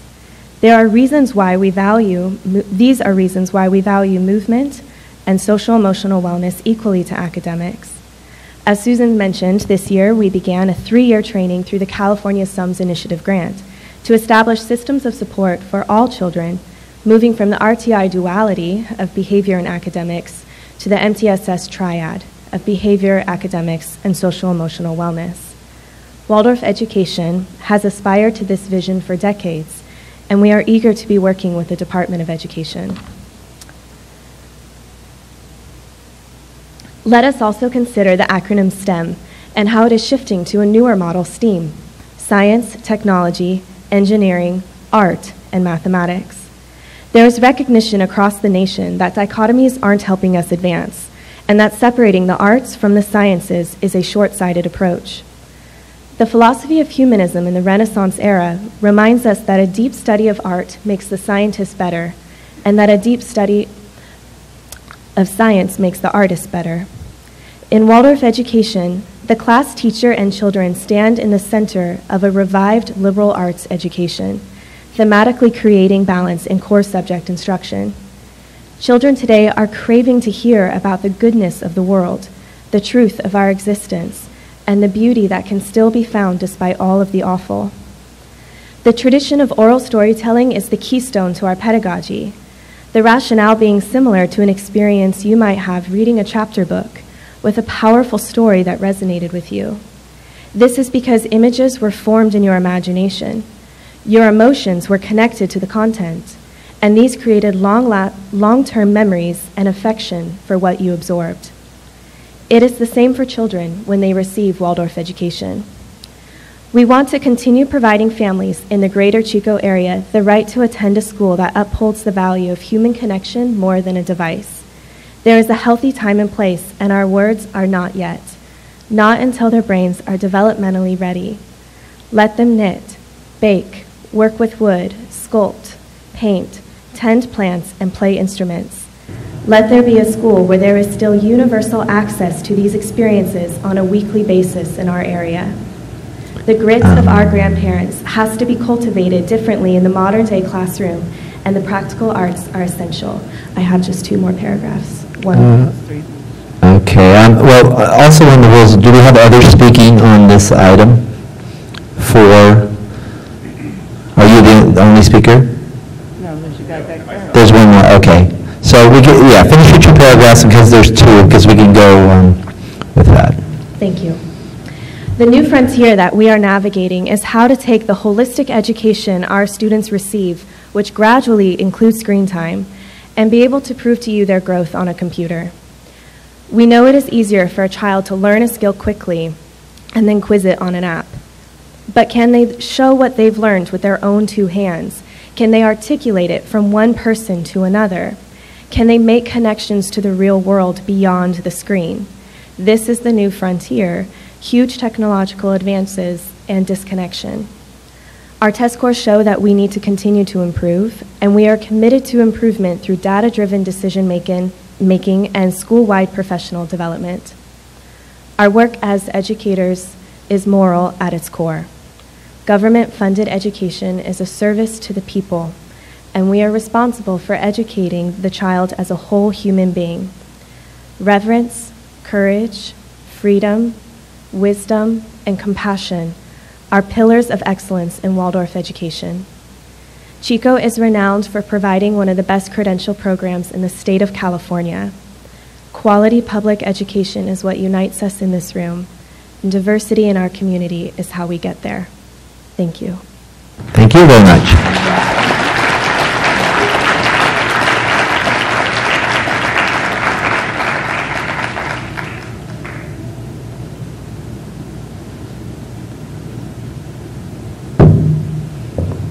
Good evening, Board President Lustal, members of the Chico Unified School District Board of Education, and Superintendent Staley.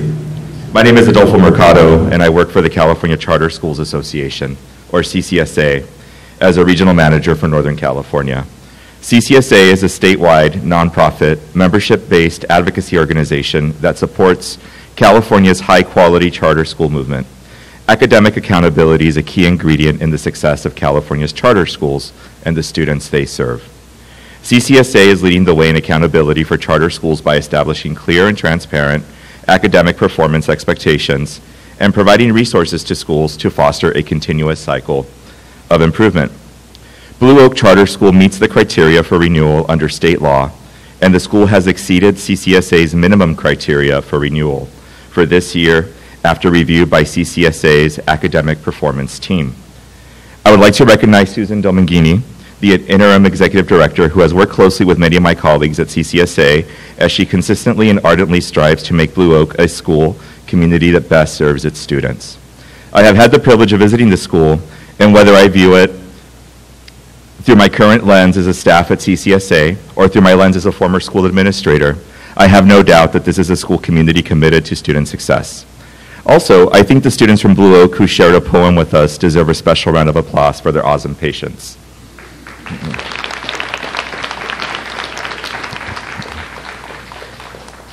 I hope they're not too tired in school tomorrow.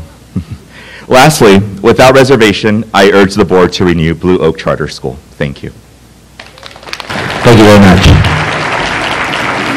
Okay, also now during the public hearing, do we have anybody in opposition to the Blue Oak Charter? Okay, I see none, so we can now close the public hearing. Is that correct, Mr. Bahan? That's correct. Oh boy. Public hearing closed. Okay, so just a little update on process for Blue Oak. Hold on, John. Did we have somebody stand up that wanted to? Oh, it's not about Blue Oak. No. Okay. Different time. Thank you. So we're required to hold a public hearing within 30 days and render a decision within 60 days. However, that time period of 60 days can be extended if both the district and the charter school agree to extend that. We have an issue of our board meeting in March being late because of spring break, and we is further issued by not having very many board members that will be able to attend the March 28th board meeting. So we have asked Blue Oak if we can extend that deadline to have a decision rendered at the April 4th board workshop, which is a week later than we anticipated. I do know that Blue Oak is having a board meeting on Monday where they will discuss this and get back to us. Should that not be an option, then we would be looking at potentially scheduling a special board meeting for the week before our spring break, which is March 12th through the 16th, to ensure that we meet the 60 days, which comes to pass on March 18th. So that's our process right now, and we will keep the board informed of how Blue Oak's board feels about extending it, or if they don't, or if they prefer not to. So we know what our time frame is. I have a question, Mr. President. John, if a board member has questions regarding part of any presentation, either tonight or the next time we meet, at what point are we able to interact and ask those questions? If you want to ask questions independently as an individual board member, you can ask me anytime you want. And then if you want to ask Blue Oak, I'm sure they would be happy to address them directly. But if you prefer to ask me to get information from Blue Oak, I can do that as well. I would like to ask them directly of Blue Oak, so would it be a chance to meet with them, or what? How does the process work? I'll let Susan answer that question. We would love to have any of you come visit the schools, so let's make an appointment and come on by, and we'll chat with whatever questions you have. Thank you. Okay, if this is an appropriate time to ask some questions, what concerns me is not the educational program, because I have visited the school and I've seen some amazing things going on. But what does concern me is the financial situation. And even just looking over the spreadsheets, one of the things that most astounded me was that you were paying over something like $40,000 a month for rental of your facility space. And I thought, that's outrageous. And how long is that going to be going on? And what is the plan for dealing with that? So we are in a 10-year lease that ends next year. So we're in the process of looking at renegotiating and looking at how we might use Measure K money as well to look for a site. And I also want to remind you, though, that there is special funding, SB 740, that covers charters rental. So it doesn't cover the full amount, but that full amount doesn't come out of our general fund. It comes out of the SB 740 as well. Mm-hmm. So we get some money to cover that. The thing is, though, it's not so much that, whether you can afford it or not, it's that, it's public funds and the public trust, and to be paying a private person or entity that much money for a school site just, to me, seems just outrageous. And if the public was aware of that, they would be outraged too. I mean, I don't know how that came about, but that just seems incredible. And when we look to why there's opposition to charters, that's one of the reasons, is that we have no ability to look in and scrutinize these type of arrangements. And because of that, we have oversight over charters, but we can't go into the finer details, is my understanding of, these type of, arrangements, and or no control over it. And so that's what's frightening to me, is that these type of things can continue to happen, and we have a gentleman here from the organization, whatever, and the Charter Schools Association, and I know there was a bill that came forward in the past month that had to do with greater transparency and greater oversight that they were working really hard to defeat. And so that's what worries me, that's what concerns me. How do we overcome this fear of possible misuse of funds, or public funds being inappropriately, conveyed to outside entities, that, it's just inappropriate. That's my concern. So as far as the rent goes, that, as I said, that lease has been in place for about 10 years. We're getting close to the end of it, actually. And it was in looking for space in the Chico area, that was the cost of the space. So, we have to pay rent if there isn't a school site available to us. And so that's part of that. And as far as overall, I think any of us, we're always concerned about misuse of public funds. And it's no more an issue. It's an issue in charters, yes, but it's just as much. If you look at FCMAT and who they examine, you would see that it's just as much a problem in any schools. And the importance of having a high moral standard both on your board and in your administration is clearly the first piece. And then having the right procedures in place so that we know and we're transparent and do that review. And those are things that we are definitely doing now and working on clarifying for everyone as far as Blue Oak. You had mentioned an organization, CSMC. I'm not familiar with that. What exactly is that? It's a charter school management company, and it's a back office provider. So what they do is our payroll, our bill paying. Susan, are you here? So, so they do sort of the back office piece of making sure our reports are in and taking care of making sure we have our CBEDS data done and that sort of thing. So they're considered a back office provider. So, and you still are working with FCMAT? No, we're not. I mean, we've called them and asked for advice on certain things, but the FCMAT report itself is done, and they've presented it to us, and to the county office, and we're working on implementing what they've suggested. And will we be apprised of when that comes to fruition? Yes, we have we turned in our report to the county office, because it all goes through them. And they informed the district, and then we're in process of responding to questions on our response to the FCMAT. So. And do you have people on your board who are more financially, who are financially savvy to come up with the solutions that you need in order to make sure that the finances are going to be well managed? In working with CSMC, our back office provider, they have many people that have been involved both on your side and running charters who are working with us to develop those policies and review them so that we're sure they are at the high quality. We also have advisory from places like the Charter Schools Association, which is here, and others to provide that. But we've really taken the time to really look at what Blue Oak needed instead of trying to do any kind of boilerplate. Here's a good policy, let's implement it. We really want to look at what we're doing and make sure it matches what we need instead of just being what sounds good. So we're taking a little extra time to make sure we do that well.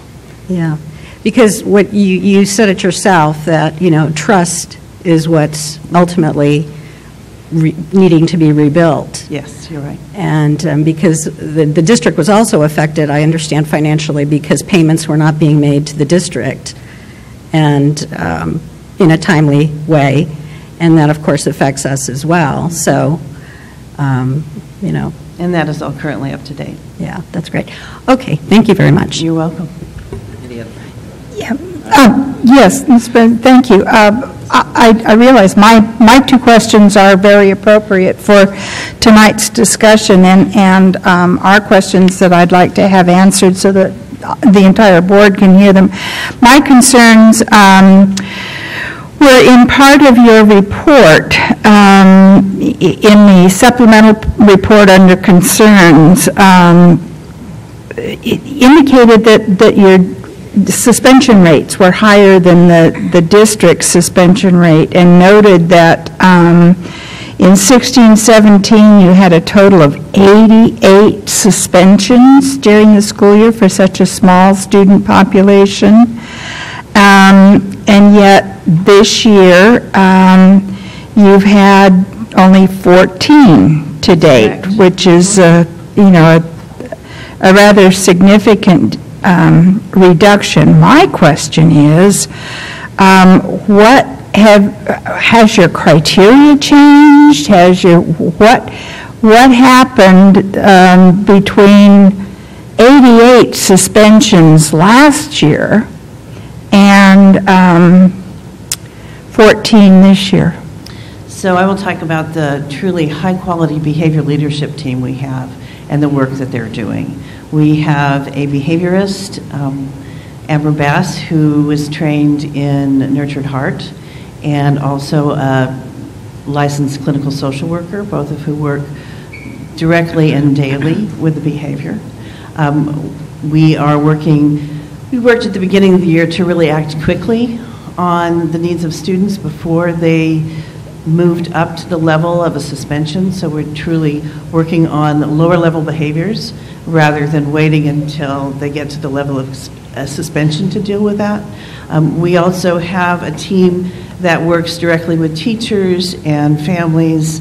You know, when an issue has come up and the teacher's feeling like it's more than that they need more help, they come and they meet with this group of teachers and staff support and talk about different ways that they can approach behavior. And I think that those three things are really what's making the difference for the school.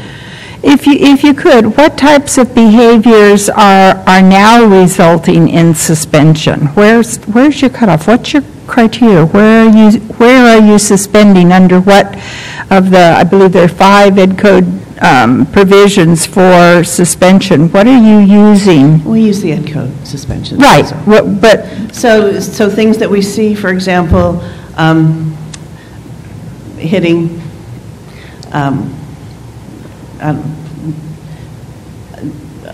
things like that are bringing a knife to school. That was what we suspended for.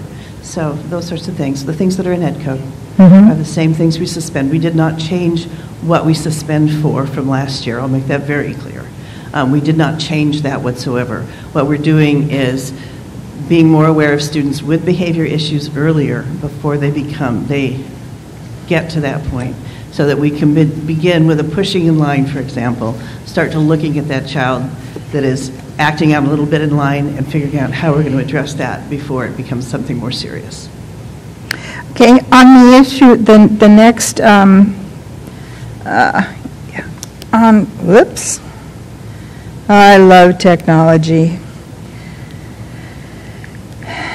In that same area of your report, you listed the truancy rate for 15-16 at 33%, and the truancy rate in 16-17 at 45%. Now, I have my history background is in attendance and truancy, and so I know that it takes 3 days of absence to have a student reach, the first truancy, and going through the process of second and third truancy letters. Your statistics don't indicate how many of those students reached the third truancy letter in the process of that 33% or the 45%. And I don't have those numbers with me. What I can tell you is when I arrived last year, my first focus was on the education and on the safety and reducing the behaviors, and those have been my first concerns. And I'm moving more into the concern about attendance and truancy now. So as we work through the issues that we've seen with the finances and the other things, it's risen to the top. Because even 3 days of absence in a year have a significant impact on, the studies show that any day of absence and even one a month takes away a whole entire school year at the end. So that's a significant concern. When you were talking about your issues over your FICMAT, the causes for your FICMAT referral and support, who provided your back office support during the time of the causes that resulted in the FICMAT referral? It was also CSMC, the same organization, and they did attempt to bring issues forward to the administration, but the thing is, 2020 hindsight is really good, but with what was going on, it was really hard to pull out the specifics and get across what was going on. So I don't want to go too much into that because of the DA's investigation. I would like you to provide the information on how many students reached each level of first letter, second letter, third letter, and SARB referrals. Okay. Any other questions? Okay, John. Just a couple of history things as it relates to Blue Oak. When this board first approved Blue Oak, one of the requirements was that they do have a back office company that helps with their finances due to a few issues that happened while they were under BCOE, and we wanted to make sure they had some support. And that's why they went with CSMC. And just a little bit about CSMC is they provide reports and documentation based on the information that's given to them by the school site. And the people that were supposedly doing the wrongs were the ones providing the information. So they were the same ones that then the concerns were shared with. So they may or may not have been getting to the right people when they were sharing their concerns. So CSMC was kind of caught in the middle of but they were expressing concerns, but maybe not to the right people. So just a little background on CSMC and how they ended up at Blue Oak. So, as I said, we will let you guys know as soon as Blue Oak's board votes to decide if they want to agree to an extension. And if not, we'll continue to work on when we could have a special meeting. If I could just step in real quickly. Give you a little bit of update on the fiscal oversight perspective and what we're doing. As a reminder, per Ed Code, we're only supposed to receive the reports timely and foot the report, basically add it up. But we do have three concerns right now. One is the FCMAT report, which you mentioned. We have submitted a letter to Blue Oak asking for documentation that those recommendations in the FCMAT report have been implemented. So we're waiting for a response on that. Our second concern is cash flow. And if you look at page 11, you'll note that there's negative cash balances in many months. And Blue Oak has had to engage in a process called factoring, which is short-term loans. So we'd want to, and we are looking more closely at their cash flow and taking a look at this process of factoring to make sure that kind of as you're paying off short-term debt, you're still making the corrections that you need to make financially to ultimately come out of that process, because you can't do it forever. And then the last piece is related to budget projections. We're continuing to ask the questions. If you look at their budget, it is based on some increased enrollment in ADA. So we'll have to see what that looks like as we get further into the year. So those are three of the areas that we're looking at. Again, we're expecting responses from Blue Oak, but we want to let the board know we are doing some diligence related to fiscal oversight. Thank you. Right, we're ready to move on? We're finished, we're ready to move on. Okay. All right, we now move to item 10.1.3. That's me. Go ahead. That's me one more time. So moving on from Blue Oak to another charter school, this board received a petition from Wildflower Open Classroom at the December 6th board meeting. In agreement with expanding beyond the 30 days, we held a public hearing on January 17th. The district also asked for an extension beyond the 60-day window to bring us to tonight to have a recommendation to the board. The CSU Charter Committee has reviewed the charter petition and reviewed the data closely, and it would appear that the students at Wildflower are performing similarly to the other schools they would attend if they were attending Chico Unified Schools, which meets the definition of renewal. So the Charter Committee, and in the document you have provided to you for tonight, is recommending that the board approve the renewal of the Wildflower Open Classroom, which will give them 5 more years of operation. Okay, so do we have a motion in that direction? Yeah, I move approval of the renewal of the Wildflower Charter. I'll second that motion. Okay, we have a motion and a second, and now we're open to discussion among us. Dr. Kaiser? Yeah, so, sorry. So, in looking at this, the data did show some similarities, but I was concerned over sometimes the similarities weren't necessarily positive. So what I was a little bit concerned over was the math scores and between Wildflower and actually Hooker Oak, and we've raised this issue with Hooker Oak in the past. So what are they doing? Their ELAs are good, but what are they doing about their math? I'm going to let Tom Hicks, the director from Wild Colorado, explain the interventions they have in place to try to improve their math scores.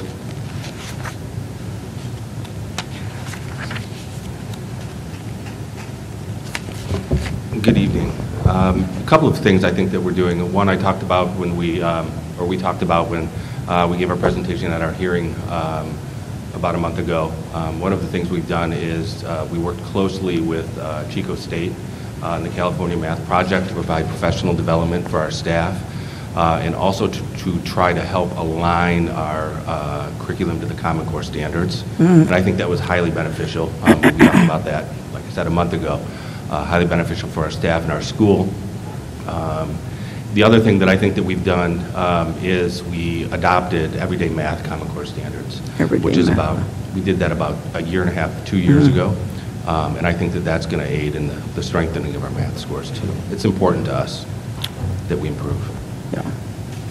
Those I think would be the two main things. Yeah. Okay, that was my... Any other questions? That was my main question. The other thing is, with the ELA subgroups, you had a pretty big drop between 216 and 217 in your economically disadvantaged scores. Did you, I mean, it was over 15 points. Did you have any framework for why that happened? No, I don't. I think that when you have such a small sample group, I think sometimes you have those sways up and down. Yeah. And I think that's what happened. Yeah. Okay. All right. Liz? I don't want to put you on the spot or anything, but I'm just curious, because I brought this up with the last charter. You also rent an outside facility. We do. And can I ask you what you pay for rent? About $15,000 a month. 15,000? Yeah. Okay. And that's for our portables in our main facility. It's a little under $1 a square foot. Okay. Okay, thank you. You say under $1 a foot? A little under, yeah. Anybody else? Yeah, I had the opportunity to go out and visit and look at the facility. The facility's really kept very well. I was very impressed with how well it was kept. To let the board know that I did experience and see good learning and good lesson plans taking place in the school, and I was very impressed with that. And so I think that's really good. Other thing, yeah, I noticed that their rent payroll is at 62% of the income, and I thought that was really good. I know, Kevin, you'd like to have 62%, wouldn't you? So I thought that was good. And again, Tom indicated, with rent that I can't remember if you said that is your lease also coming up soon? We have about 3.5 years left on it. 3.5 years, that's right, on that too. Oh, yeah. Oh, I'm sorry. Yeah, we're getting feedback. But anyway, yes, I was very impressed, and I believe that you guys are doing a great job, and what you had in your book is what I observed. Thank you. Okay, so this discussion we had previously about this CSMC organization, I know that's not the only option for charters to utilize for taking care of their books and things. And matter of fact, I think, isn't there one person who does your books, does Nord's books, does... Yes. For us, and she's here, right? She's here, yes, she is here. Would you like to put her on the spot? She loves it.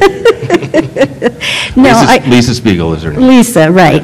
And I know that. So what concerns me is that when we were having this discussion about the CSMC, and John was talking about how, well, they were providing information, but the information they were getting was, so it seems like this kind of circular thing there where there could be this, obscuring of the true status of things, but it's like, who is able to ever discern the truth of that if you've got that kind of system going on? So, I don't know, I would suggest that maybe the school looks at other options for your back office, because to me, it doesn't seem like there's already, no, I'm talking about because, that doesn't give a lot of faith to you when, and trust when somebody is describing it as such, where you can't really discern when something is going wrong. And if that was a major cause of people losing trust in the school and losing students, then I would think that might be a good solution. Okay. Nobody else? Okay. And we have a motion and a second on the floor. Do we have any discussion from the audience? I see none. So all those in favor? Aye. Aye. Passes 4-0. Thank you. Congratulations. I thought Lisa was just like to hang out at our board meetings. Yeah, that's what I thought.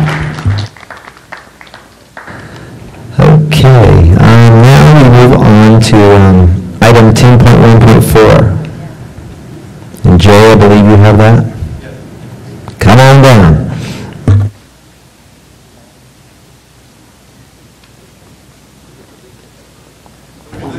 Okay, Jay took a little while getting down here, so we're going to have a small recess, just very small, sorry, and we will start up in a few seconds. You got to hurry, son. All right, pulling a hamstring a little tight.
Okay.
Okay, we're ready to go again.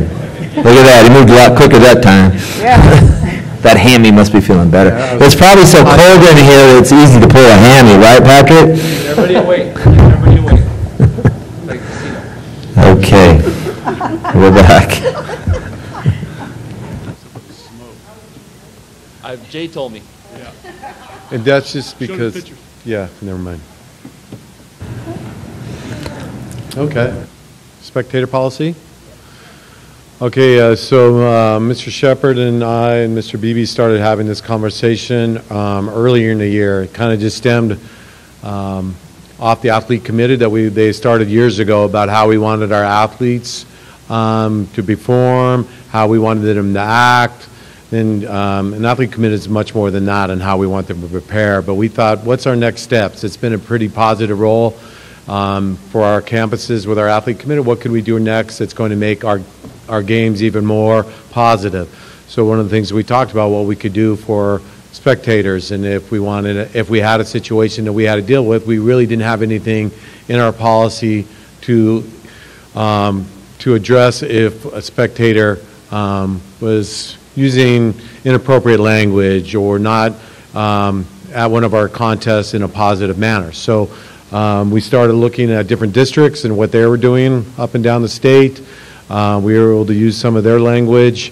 We also know that looking through the certifications that our coaches have to go through to be a coach and to be trained, they also had spectator policies online. So we started looking at those. Mr. Shepard actually brought those to our attention that we could use those. And when we want to ask a spectator to, okay, if you're going to come back to one of our contests, you're going to have to go online, do this course, get a certificate, and come back and tell us about why we should let you back into one of our things. Again, what I was talking today to Ross Field, he was asking me about it, and he goes, again, where did this come about? And I said, we expect so much out of our athletes to be trained and spend so much time to prepare for a contest. We expect so much of our coaches to prepare for a contest, and we expect our officials to do all kinds of training to be prepared for a contest of this. Why don't we just, at the next level, why don't we just have our spectators be there to enjoy the contest, know that we're going to be a positive thing towards our team we're rooting for or for a player in that situation, and we don't feel that our other spectators have to put up with somebody else that's not, in a threatening manner or being disrespectful to any of those things. So we wanted to have something in place. Not saying that we've had anything, but we just want to have something in place if that does come up. Dr. Kaiser? Me? Okay. You're taking too much credit because I raised this with Kelly last year for junior high behavior at basketball games. But the other part of this that I think I have seen our high school players and many of our junior high players show very good sportsmanship because that's what's expected. And you cannot go to a Chico State game, period, without the announcer reminding everyone that sportsmanship is expected and what they should not be doing. So to me, it seems like we anticipate that not very many usually, but some of our athletes are going to go on and pay for college. They should have the respect given to them by the spectators, just like they respect each other on the field. We've just had the soccer playoffs go on, and these kids play really intensely against each other, but they do not in the press, and I credit the ER for some very nice coverage. You do not see them making small of the other team, whether they win or lose. They're complimenting that this is a sport, and it's very competitive, and it's hard to lose, but they're not putting someone down. So for me as a parent and as a spectator, when I see if it's the other team or if I see spectators in the stands acting out, that's very negative. But also, I don't want us to ever be in a situation where there's going to be some kind of physical aggression exhibited by someone over a sport. It's supposed to be reaffirming for both sets of athletes, schools, and coaches. So. Sue, this applies to anybody who's there, and it applies to them acting this way towards referees, too? Referees, coaches, Anybody. players, other people in the stands. Okay, and how are we going to get the word out on this? Are we putting it in the parent handbooks? How are we getting the word out? One, we're going to be doing it at the athlete committed nights, so when they're hearing the presentation about what their students are for athlete committed, we will also be presenting this this policy at that time. Also, we'll be in our handbooks also about where we can find this policy. Mark and I have developed a script that'll be read. It'll be short and sweet because if it's any longer than 20 words, they're not going to listen. But we'll spend more time on that than we spend now on the sponsorships on the wall. So we'll make sure that that's heard over and over. Okay. Yeah, as Dr. Kaiser said, I'm sorry. Go ahead. Just as Dr. Kaiser said, at the Chico State and really the CCAA, pretty much any of it you go to, they announce it at the beginning. We'll be able to do that also? Okay. Okay, I just wanted to move passage of item 10.1.4, the Spectator Code of Conduct. Thank you.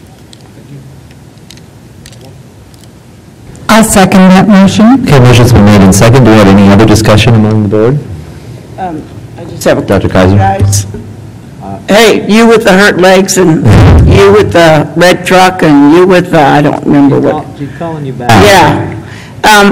There was a question asked about enforcement.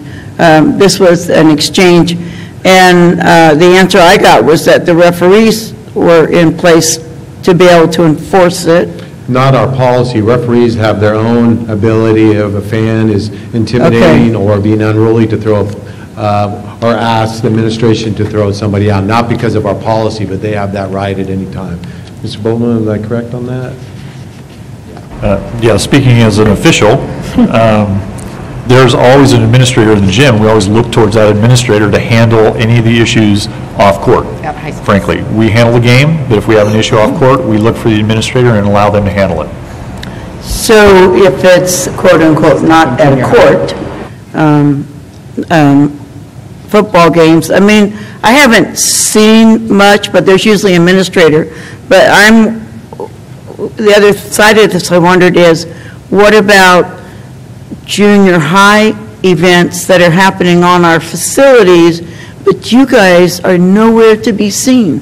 So there's a process that all the club basketball programs have, that there's an incident report that if anything happens, if a kid gets ejected because they have to sit the next game, if they're ejected twice, they have to sit for 2 games.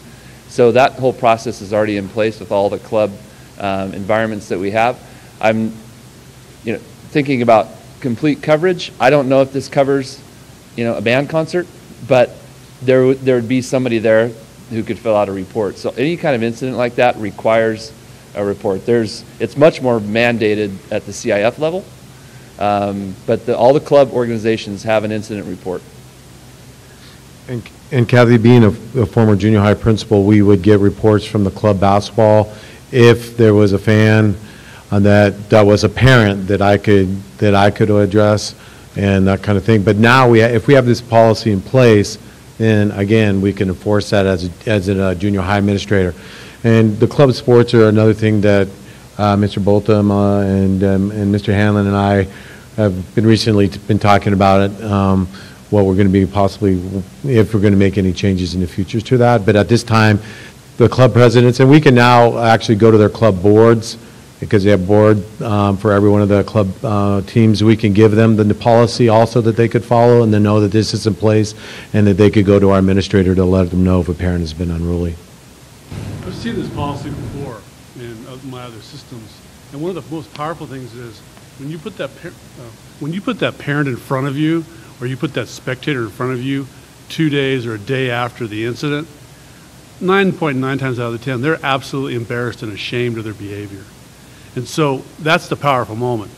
You don't see them come back, and then you hand them this document, and it doesn't usually happen again. But if it does happen again, now you have some legitimate teeth. John's idea about sending them through the NFHS training, that's a great idea. Because now they have to go through something to get back to the sport. But that face-to-face meeting is powerful. I just want to make sure that the community is aware, because like I said, we've had incredibly positive support for our playoffs, and I think our athletes are normally very positive, but I do think our community needs to recognize that this is a holistic experience, and everybody's accountable. Thank you. Okay, I think this time they're dismissing you, sir. Yes. All right, we have a motion on the floor. We have had discussion. Any discussion from the audience? Seeing none, all those in favor? Aye. Passes 4-0. Okay. Now we are on 10.2.1, is that correct? Yes. Kevin Bultema. Yeah, so per the board's direction, we brought to you an update to policy related to animals on campus. We have used the CSBA guideline, and then we provided some additional material on wild and feral animals on district property. Specifically, we note the safety and health concern is our utmost priority with our students. We note that the abandonment of animals on district property is prohibited. And then we ultimately talk about wild or feral animals, and that ultimately we would be looking to humanely relocate them according to all applicable laws and regulations. So with that, I open it up to the board for questions. Okay. So I was reading information about this whole issue of the feral animals and cats, and my understanding is that just removing them is not really going to solve the problem. So what would be the other steps that would be necessary in order to really solve the problem? Because I understand that they are attracted there because of the food that's, left behind after meals, that we serve in the cafeteria or whatever, that they seek shelter under the buildings, correct? Like the portables? And so even if we were to remove the ones that are there, and I understand there's about 15 there maybe, what would be necessary in order to really solve the problem? Well, I don't know if I have a great answer for that. I will say that I did speak with Rose and Sarah from the Neighborhood Cat Advocate Group. They were very gracious with their time. Their perspective, I think, I don't want to speak for them because I think they will, but ultimately it's the idea of trapping, neutering, and then placing the animal back in that environment, which allows them to monitor the cat population itself. The challenge ultimately is how do you completely not have any more feral animals, and I don't have the right answer for that. Ultimately, I will say we worked on and had some conversations about a shared interest of not having wild or feral cats on our campuses, and it did spring from a conversation at Pleasant Valley High School specifically. But again, after that conversation, ultimately direction from the board was to bring back a policy to not allow the feeding of cats. So that's what I've done, and bring that for you for your consideration. Yes, so my concern is that the policy, as it's written, doesn't seem to fully address what the problem, the problem is, because, and I would like the opportunity to talk to one of the representatives or whoever it is that knows the most about this. Now, my understanding is that the animal gets neutered, gets their ear clipped, gets put back onto the site, can no longer reproduce because they've been neutered, and that eventually the population dies out because somebody is there to monitor any newcomers to the group, and they're all, so, but I mean, how does it ever really end? I don't understand how it ever really ends. Maybe there's somebody here who can address that? Hold on one second.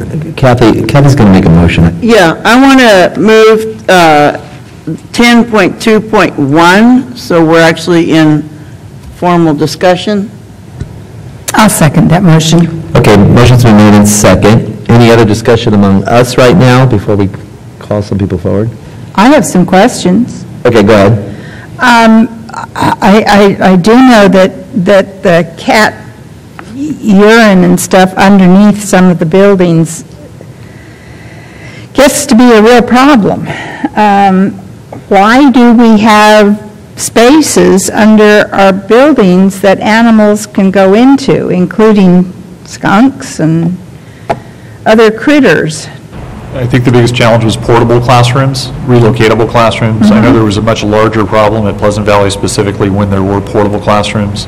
Since we replaced those 26, I think we're in better shape. As you mentioned, currently the estimated cat population is about 15. I think at one time when all those portables were there, it was maybe as high as 60. So I think just the type of building itself, portable classrooms lend themselves to more shelter for wild animals underneath them. The other thing that was mentioned for discussion was the feeding of the animals and that they were eating scraps and things after lunch. My experience is that campus is cleaned up pretty darn fast after lunch. And I've been there for a few lunches on both elementary and secondary campuses. And even the seagulls are having trouble finding stuff to pack away. What are they independently being fed in addition to scraps from lunch? My understanding is it's not the scraps from lunch or our food service program. It is probably the feeding of the animals by neighbors or even staff who aren't aware that that's not something we want them to do. So I think it's the providing of food outside of our nutrition service program.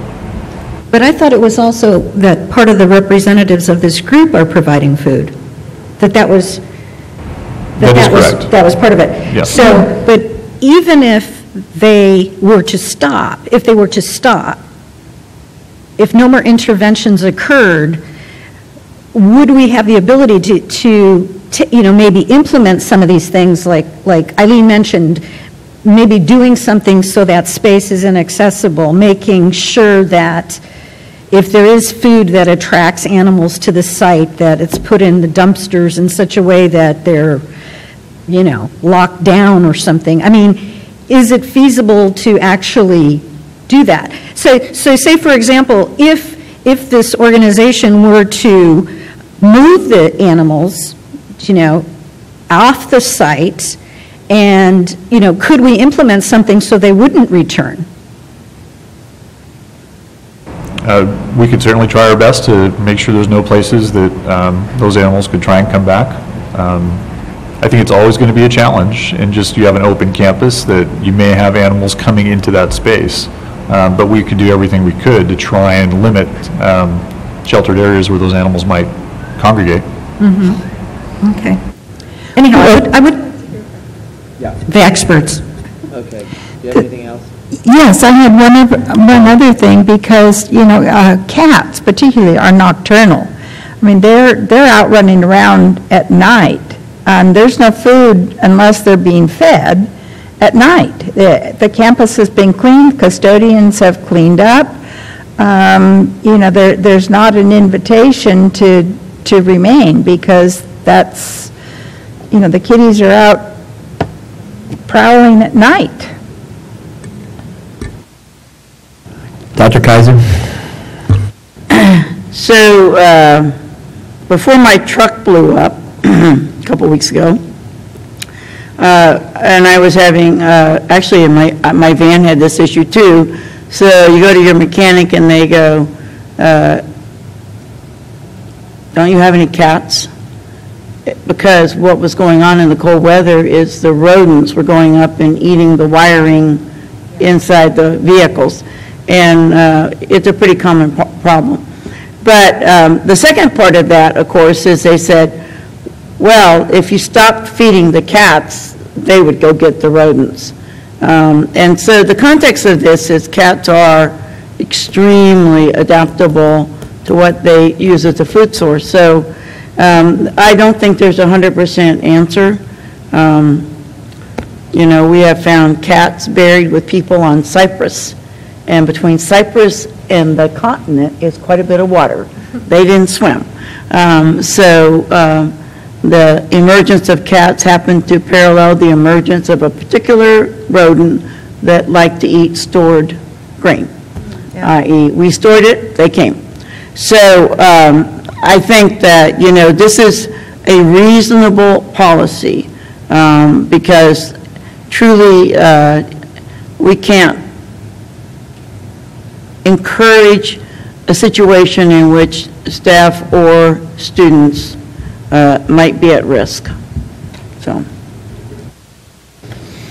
Okay, is there anybody from the audience that would like to speak on this? Now's the time to come forward, state your name. How many people want to speak? Okay, 3 minutes. Yeah, 3 of you, okay, 3 of you, 3 minutes each. Check. All right.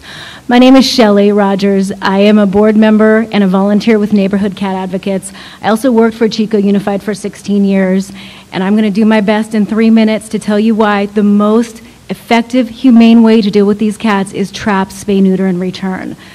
Feral cats are everywhere. The conversation we're having tonight has been had from Stanford University all the way down to preschools. There are 16,000 approximately feral cats in Chico. They are everywhere. They're drawn to campuses because of the availability of food and the availability of shelter. Whether people are feeding them or not, feral cats are incredibly resilient. They can live off of who knows what. Cats are on your campuses. It's not only Pleasant Valley High School. We, Neighborhood Cat Advocates, have been contacted by 8 campuses to help. They're probably on every campus. You just don't see them. Feral cats are all over the place. Humanely relocating a feral cat is very difficult. First, you have to have a place to legally take them, and they can only be relocated to private property with permission from property owners. They can't be taken out to the river. They can't be taken to Bidwell Park.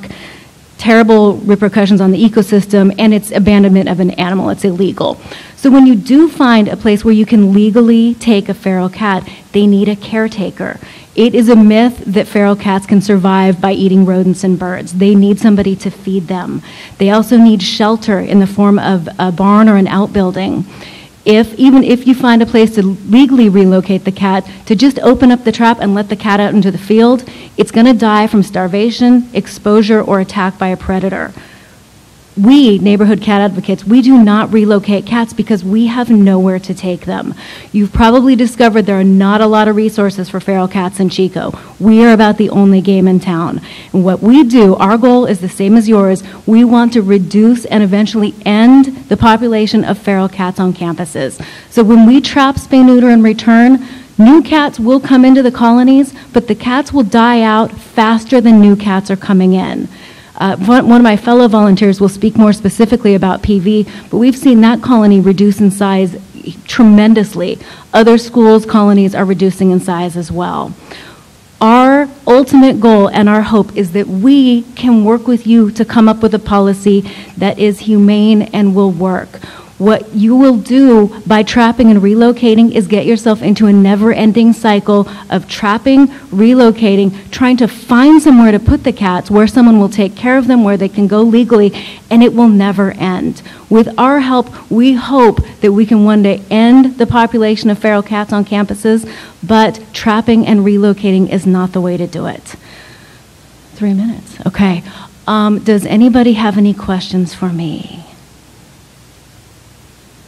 Well, so as far as our situation goes, I mean, Mr. Shepherd is here, and some of the complaints that were heard, of course, and Eileen brought it up, the smell of the urine and the feces, safety and health issues with regards to, you know, these cats carrying some diseases and then having contact, you know, or leaving, you know, whatever around that could possibly cause diseases.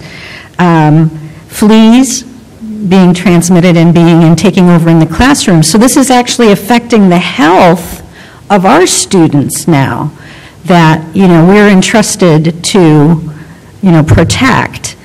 So that's that's what's so difficult here, is seeing that these cats are here. We certainly don't want to just, kill off the cats. We would like to relocate them. If we could find a place and then maybe safeguard our property to the extent where there wouldn't be such a problem, and then, implement steps to keep the grounds clean, free from food debris. That might be the best solution that we can come up with, but we certainly have to value keeping our children safe and free from any physical problems that could result from the cat population. So that's the big issue, and I don't see how they can coexist.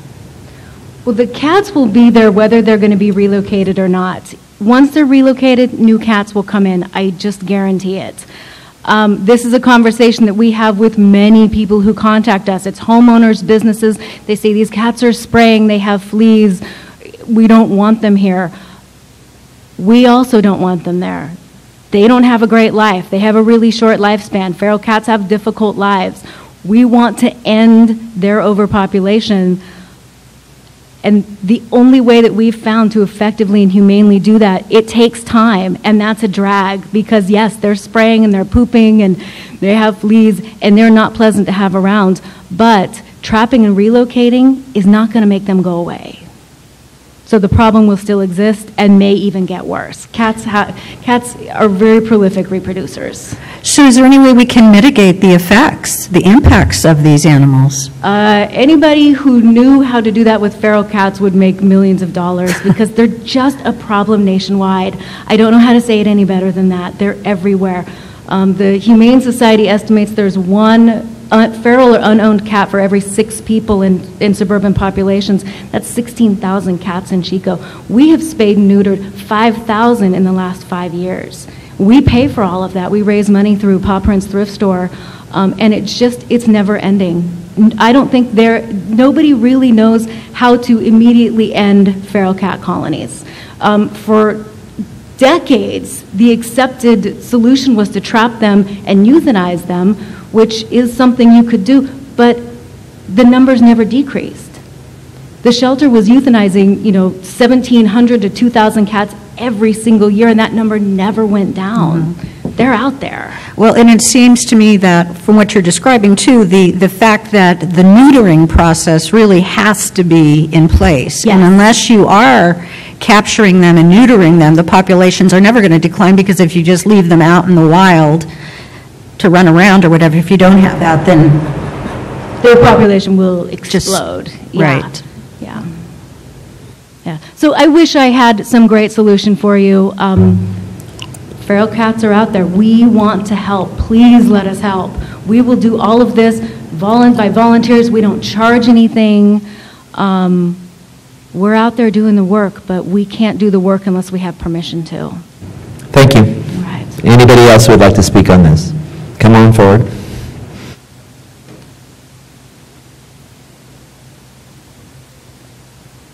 Hi. I'm Sarah. I'm the one that's been taking care of the cats at PV. Do you have a last name, Sarah? Downs. Thank you. So I'm just going to read here, because if I go off topic, I'll lose everybody. So I've been taking care of the cats since May of 2015.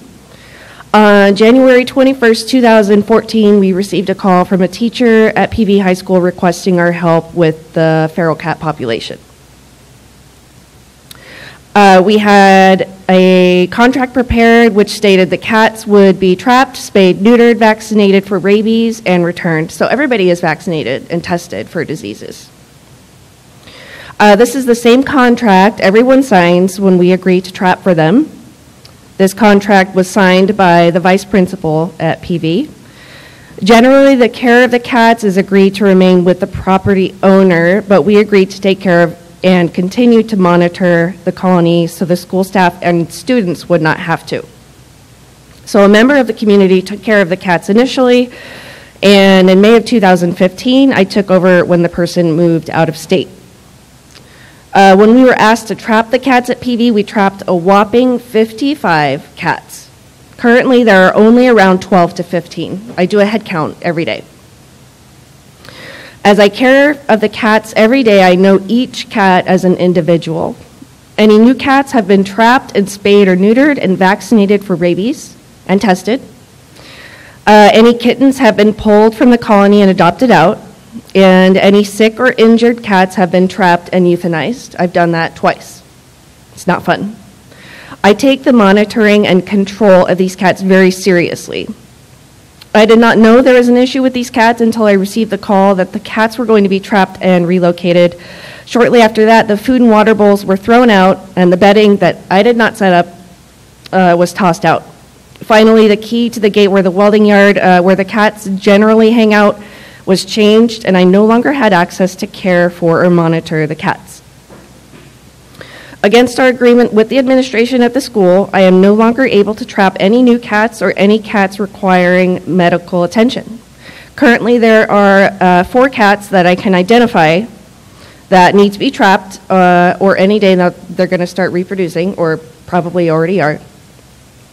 And there's also a cat that appears to be sick, but because I cannot have access to the welding yard where they reside, I am unable to trap and take care of these issues. And without access, the population will undoubtedly increase again. And the cat that appears to be ill will not receive proper medical attention and as a result may suffer and die. My end goal, as is the goal I imagine with the administration, is to end the population at PV High School. I'd rather not feed these cats forever. So far, we have made great progress, and without our continued efforts, all of this work, time, money will be for nothing. Trap, neuter, return, as Shelley was saying, is the most effective way to control the cat population. And I believe in the research. I want to feed these cats. I want to take care of them. I want to control the population. I want to, trap whoever shows up. I've seen some new ones. I've gotten them taken care of. I've gotten the kittens pulled out. And the end goal is to not have any cats at the school at all. Okay, thank you very much. Is that it? Okay. Yeah. Thank you. Any questions? You have a question? I did. In 2015, which assistant principal gave permission for the process? Renee, I'm not sure how to pronounce her. Yes. She's the one that signed the contract. And Martha Mayer is the one that contacted us initially. She's a teacher there. Principal's coming up here, so if he has something to add. So I can speak to I didn't see the contract, but that contract was never vetted with full administration. And even if Ms. Pajeri signed it, I love her, but it's not something we can uphold. So the contract shouldn't have been signed without it being vetted, and obviously any contract that a site recommends still has to go through this body. So I just want to be really clear about that. So John, just from your own personal experience, what is going on? What problems are you seeing? Well, all the health and safety concerns that have been previously discussed are going to be embedded in that environment, inherent. Our concern, Sarah and I talked about this in depth, is the unresolvable conflict between the health and wellness for these cats and the health and wellness for our students. And we're at a loss, how we can rectify that. But what we cannot condone is exacerbating the issue. Mm-hmm. And that's what had been happening, was the issue had become exacerbated to the point where what really sparked the most recent conversation was a very young juvenile skunk that was roaming around during the day and found the cat food. And it became a habit for 3 days in a row for that young skunk. And it wasn't rabid. We believe it was because it was young and didn't know any better. So that attracted even more attention. The students, became involved in that incident. So the situation was growing, and we need to address it. I live at the back of the school, And the problem with raccoons and cat food is horrible along that area. Are you aware of the raccoons also coming in out of the channel? Raccoons and cats don't coexist. No, the raccoons win. They'll win. And there are so many food sources for those raccoons and other places that the school hasn't been attractive to the raccoons yet. So I don't want to blow this up to, be larger than it is. But that may change. The food source for these cats isn't necessarily anything from nutrition services. It's the rodents that are eating, the crumbs that kids leave. That's typically the food source.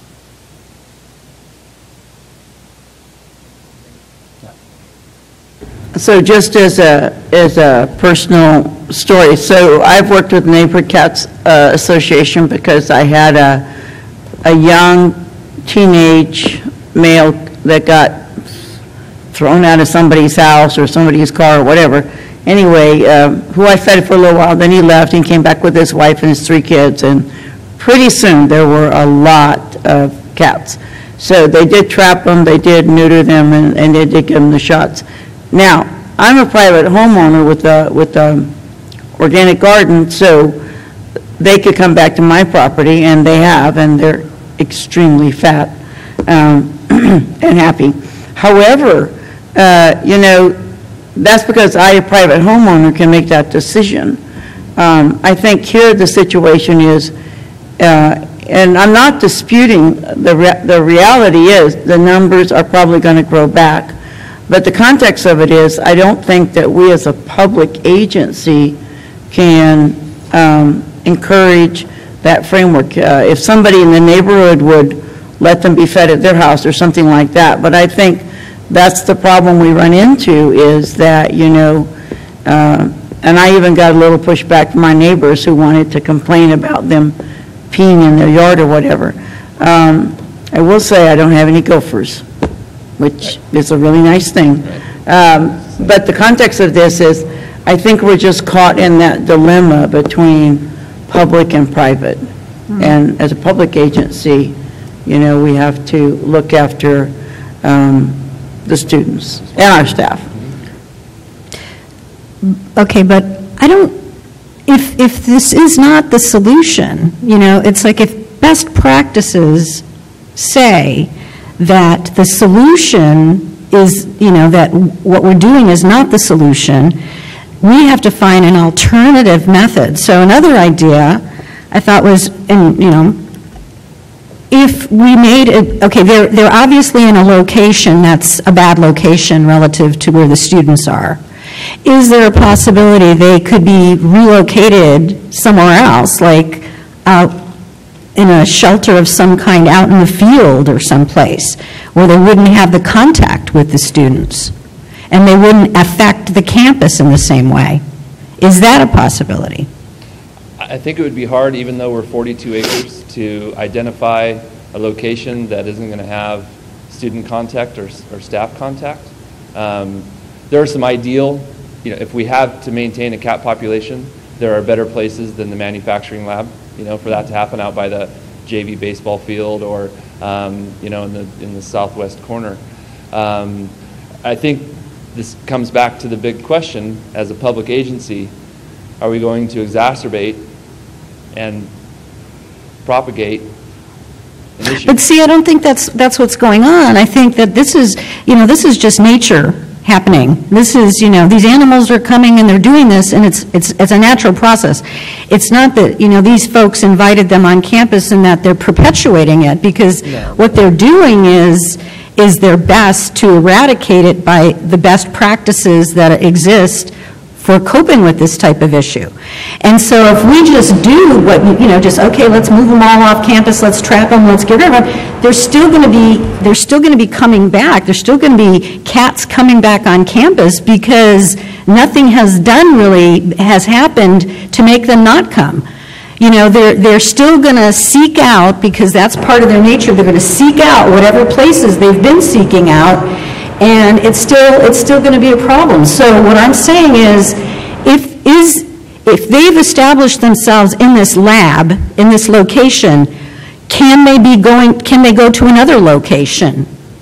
Well, they're in more than that location. They're not just in that. Where are they all then? There are some behind the student. I mean, I know we're speaking specifically about Pleasant Valley, but Yeah. I don't think any principal can come up and talk about where they are. They're behind the student store. They hide in the bushes by the library because it's for whatever reason, I don't know, other behaviors. So it's not just that one location. It is more sheltered by the welding lab, and that's been where some of the feeding had taken place. So for them, just naturally, they're going to go back there. But they're all over the place. I think going back to a solution, the idea of it's always going to come back, in my mind, to are we promoting a behavior that is unhealthy? And then the answer obviously is going to be yes. And either way we go, it's going to be unhealthy either for the cats or unhealthy for the students. But what do you see as a solution? I think we still need to work on that, but I don't think allowing the feeding and the continuation of that process is... And I had a similar question there. Why are we feeding them? I can understand the trapping, the neutering, but why do we continue to feed? Because they're going to continue to come back if we're feeding. I don't want to keep this going because I'm sure, people want to go home or whatever, but I would like to try to find a... problem. It is. It's a big problem, but I'd like to hear from the cat advocacy group as to what would happen if this feeding were stopped. So we have one more speaker. Stop the feeding. Hello, I'm Rose Wankin. I'm a school psychologist. I work for the school district. I also work at Emma Wilson and Little Chico Creek Elementary Schools, and I also volunteer with Neighborhood Cat Advocates. I'm going to change a little thing because I know some questions that you guys are having, but I became involved with this group because there was a litter of 7 kittens that happened at Emma Wilson Elementary School. The mother had her kittens in the middle of the parking lot in a storm drain. And the kittens were born. There was no place to give them. Mom had to be trapped also. We had to foster them. I stepped in to foster them because we had students that were going to go and try and do something with the cats. And I want to tell you that the reason that we started at PV was because of the students at PV. They were the ones who were concerned about the cat population. They were the ones who contacted us through their advisor to their group. So it was the students who were concerned. There was nothing else I don't remember any topic about the feces and the urine when there were 55 cats. We now have it down to 12 to 15, which is very manageable. And the reason we need to feed them is because we have to monitor the group. You can't all of a sudden show up and find out where all your feral cats are unless you're feeding them. So if you feed them on a regular basis, doesn't mean the food has to be left there so that other animals can have access to it. But if you feed them at a certain time and place, you can monitor who comes in, you can see who's sick, who's new, how many cats are you dealing with, and that's what Sarah has done at PV. I do the same thing, only I'm trapping at some of the other schools, and you have a list of some of those schools. Transportation Department has called us also to trap cats because they have cats being dumped out there at the transportation yard. So they have called us to come in and trap and deal with the kitten population. I've done 24 kittens now between Emma Wilson and Little Chico Creek, and we've gotten them adopted out, so those cats are not even there anymore. So it's possible to get rid of that. At the elementary school sites, we have small populations of cats. So we don't have the big colonies like Sarah's having to deal with PV. The more buildings you have, the more you have that happening. The elementary schools are very easy to go in, trap and neuter. If we have to re-release back, we also have cats from the surrounding neighbors. They come over to hang out at the schools, and you can see them at night. And they are friendly cats, but they're over there too. And some of them are not spayed and neutered. So they'll come over to the schools and have their litters there because there's a lot of places to hide. And we find custodians are my best friends because they're the ones who find where the litters are because they deal with the whole school and they're trying to clean all the areas. We've had kittens in electrical boxes. We've had kittens in storm drains. We've had kittens all over the place, and they've helped find where those are.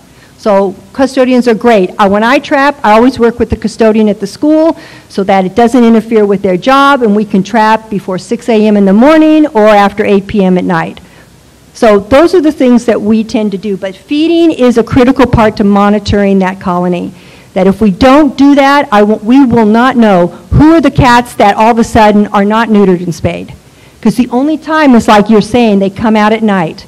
That's the time when you'll see them. And if you don't do it on a consistent basis, we will never see them. There are some cats, sometimes I put out traps for one cat, and we have trapped a bunch of cats nobody ever knew existed at the school.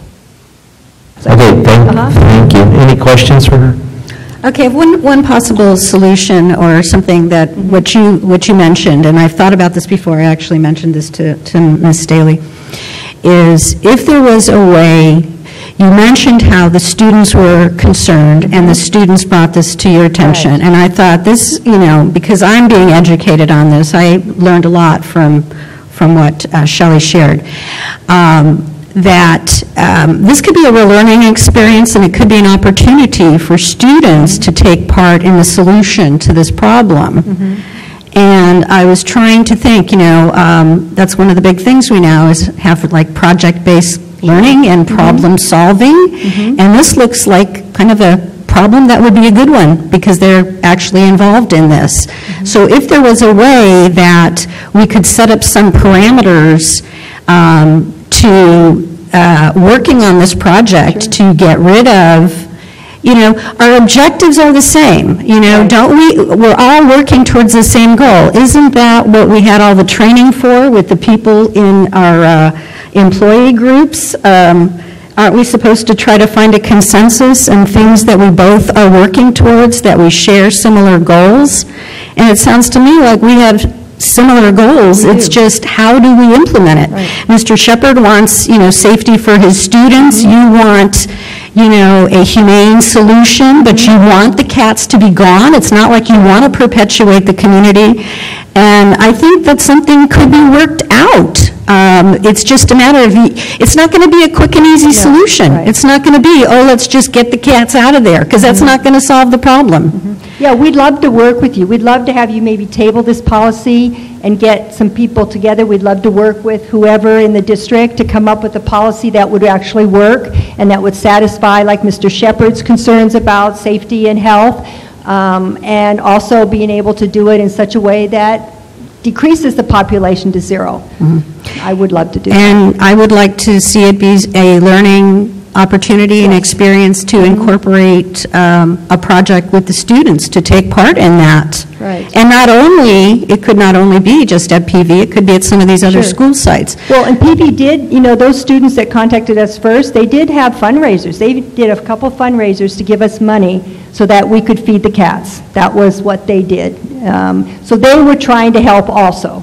Of course, they're no longer, they're at college now because that was 5 years ago. So they were concerned and they actually did some things that they thought would make a difference. And I think it actually has. We have a 75% drop of cats. So that's tremendous.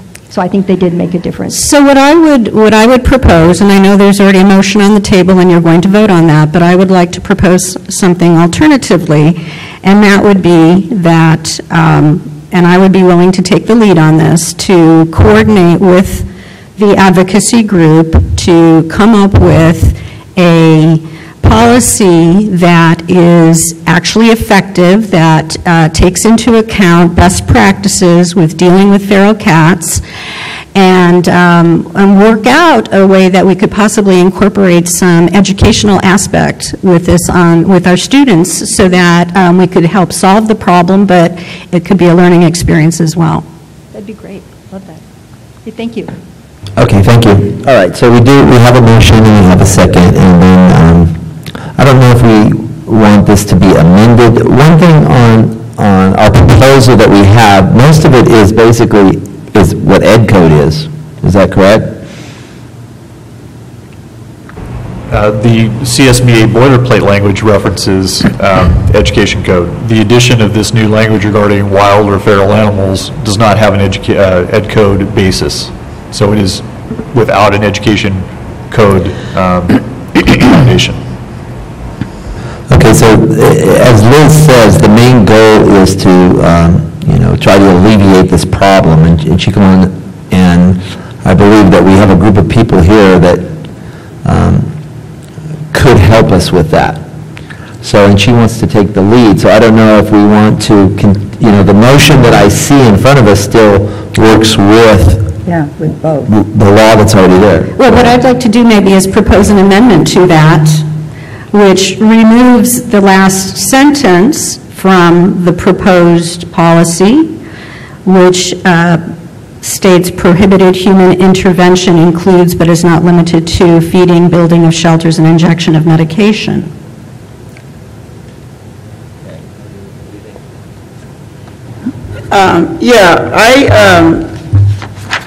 I would support that, but I also wonder if this isn't something that we might postpone to the next meeting, because frankly, when you look at the very last paragraph, when it says fiscal implications, where'd you get that?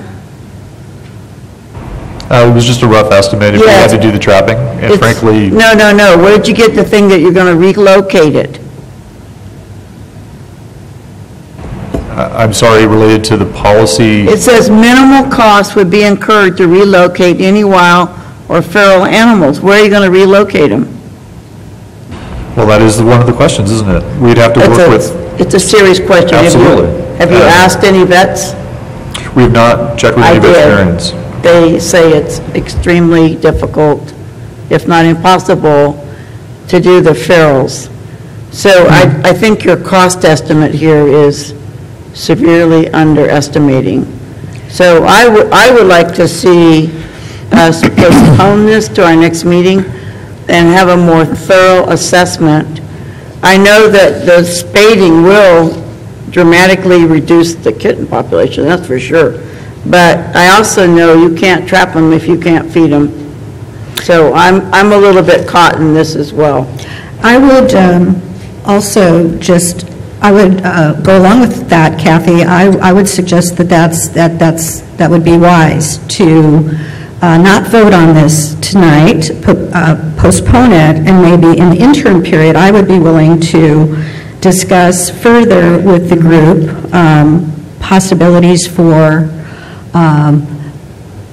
modifying the language so that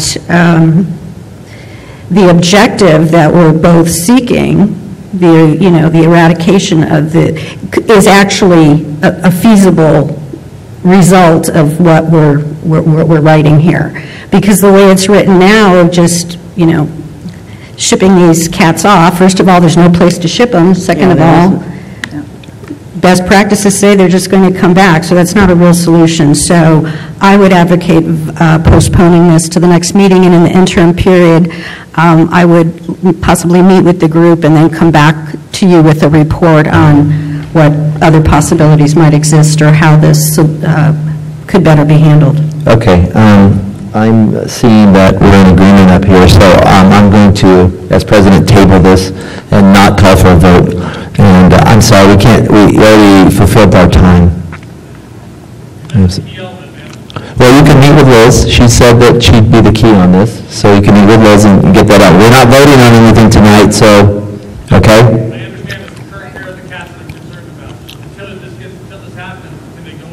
Well,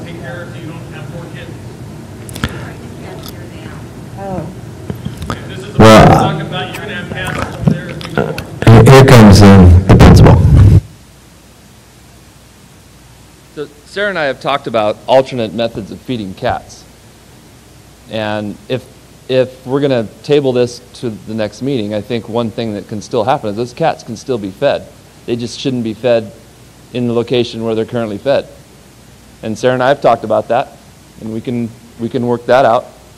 But if those cats aren't fed where they were fed before, that's going to change the conversation. Well, I think that that's, if that's what needs to be done in order to help your ability to cope with it.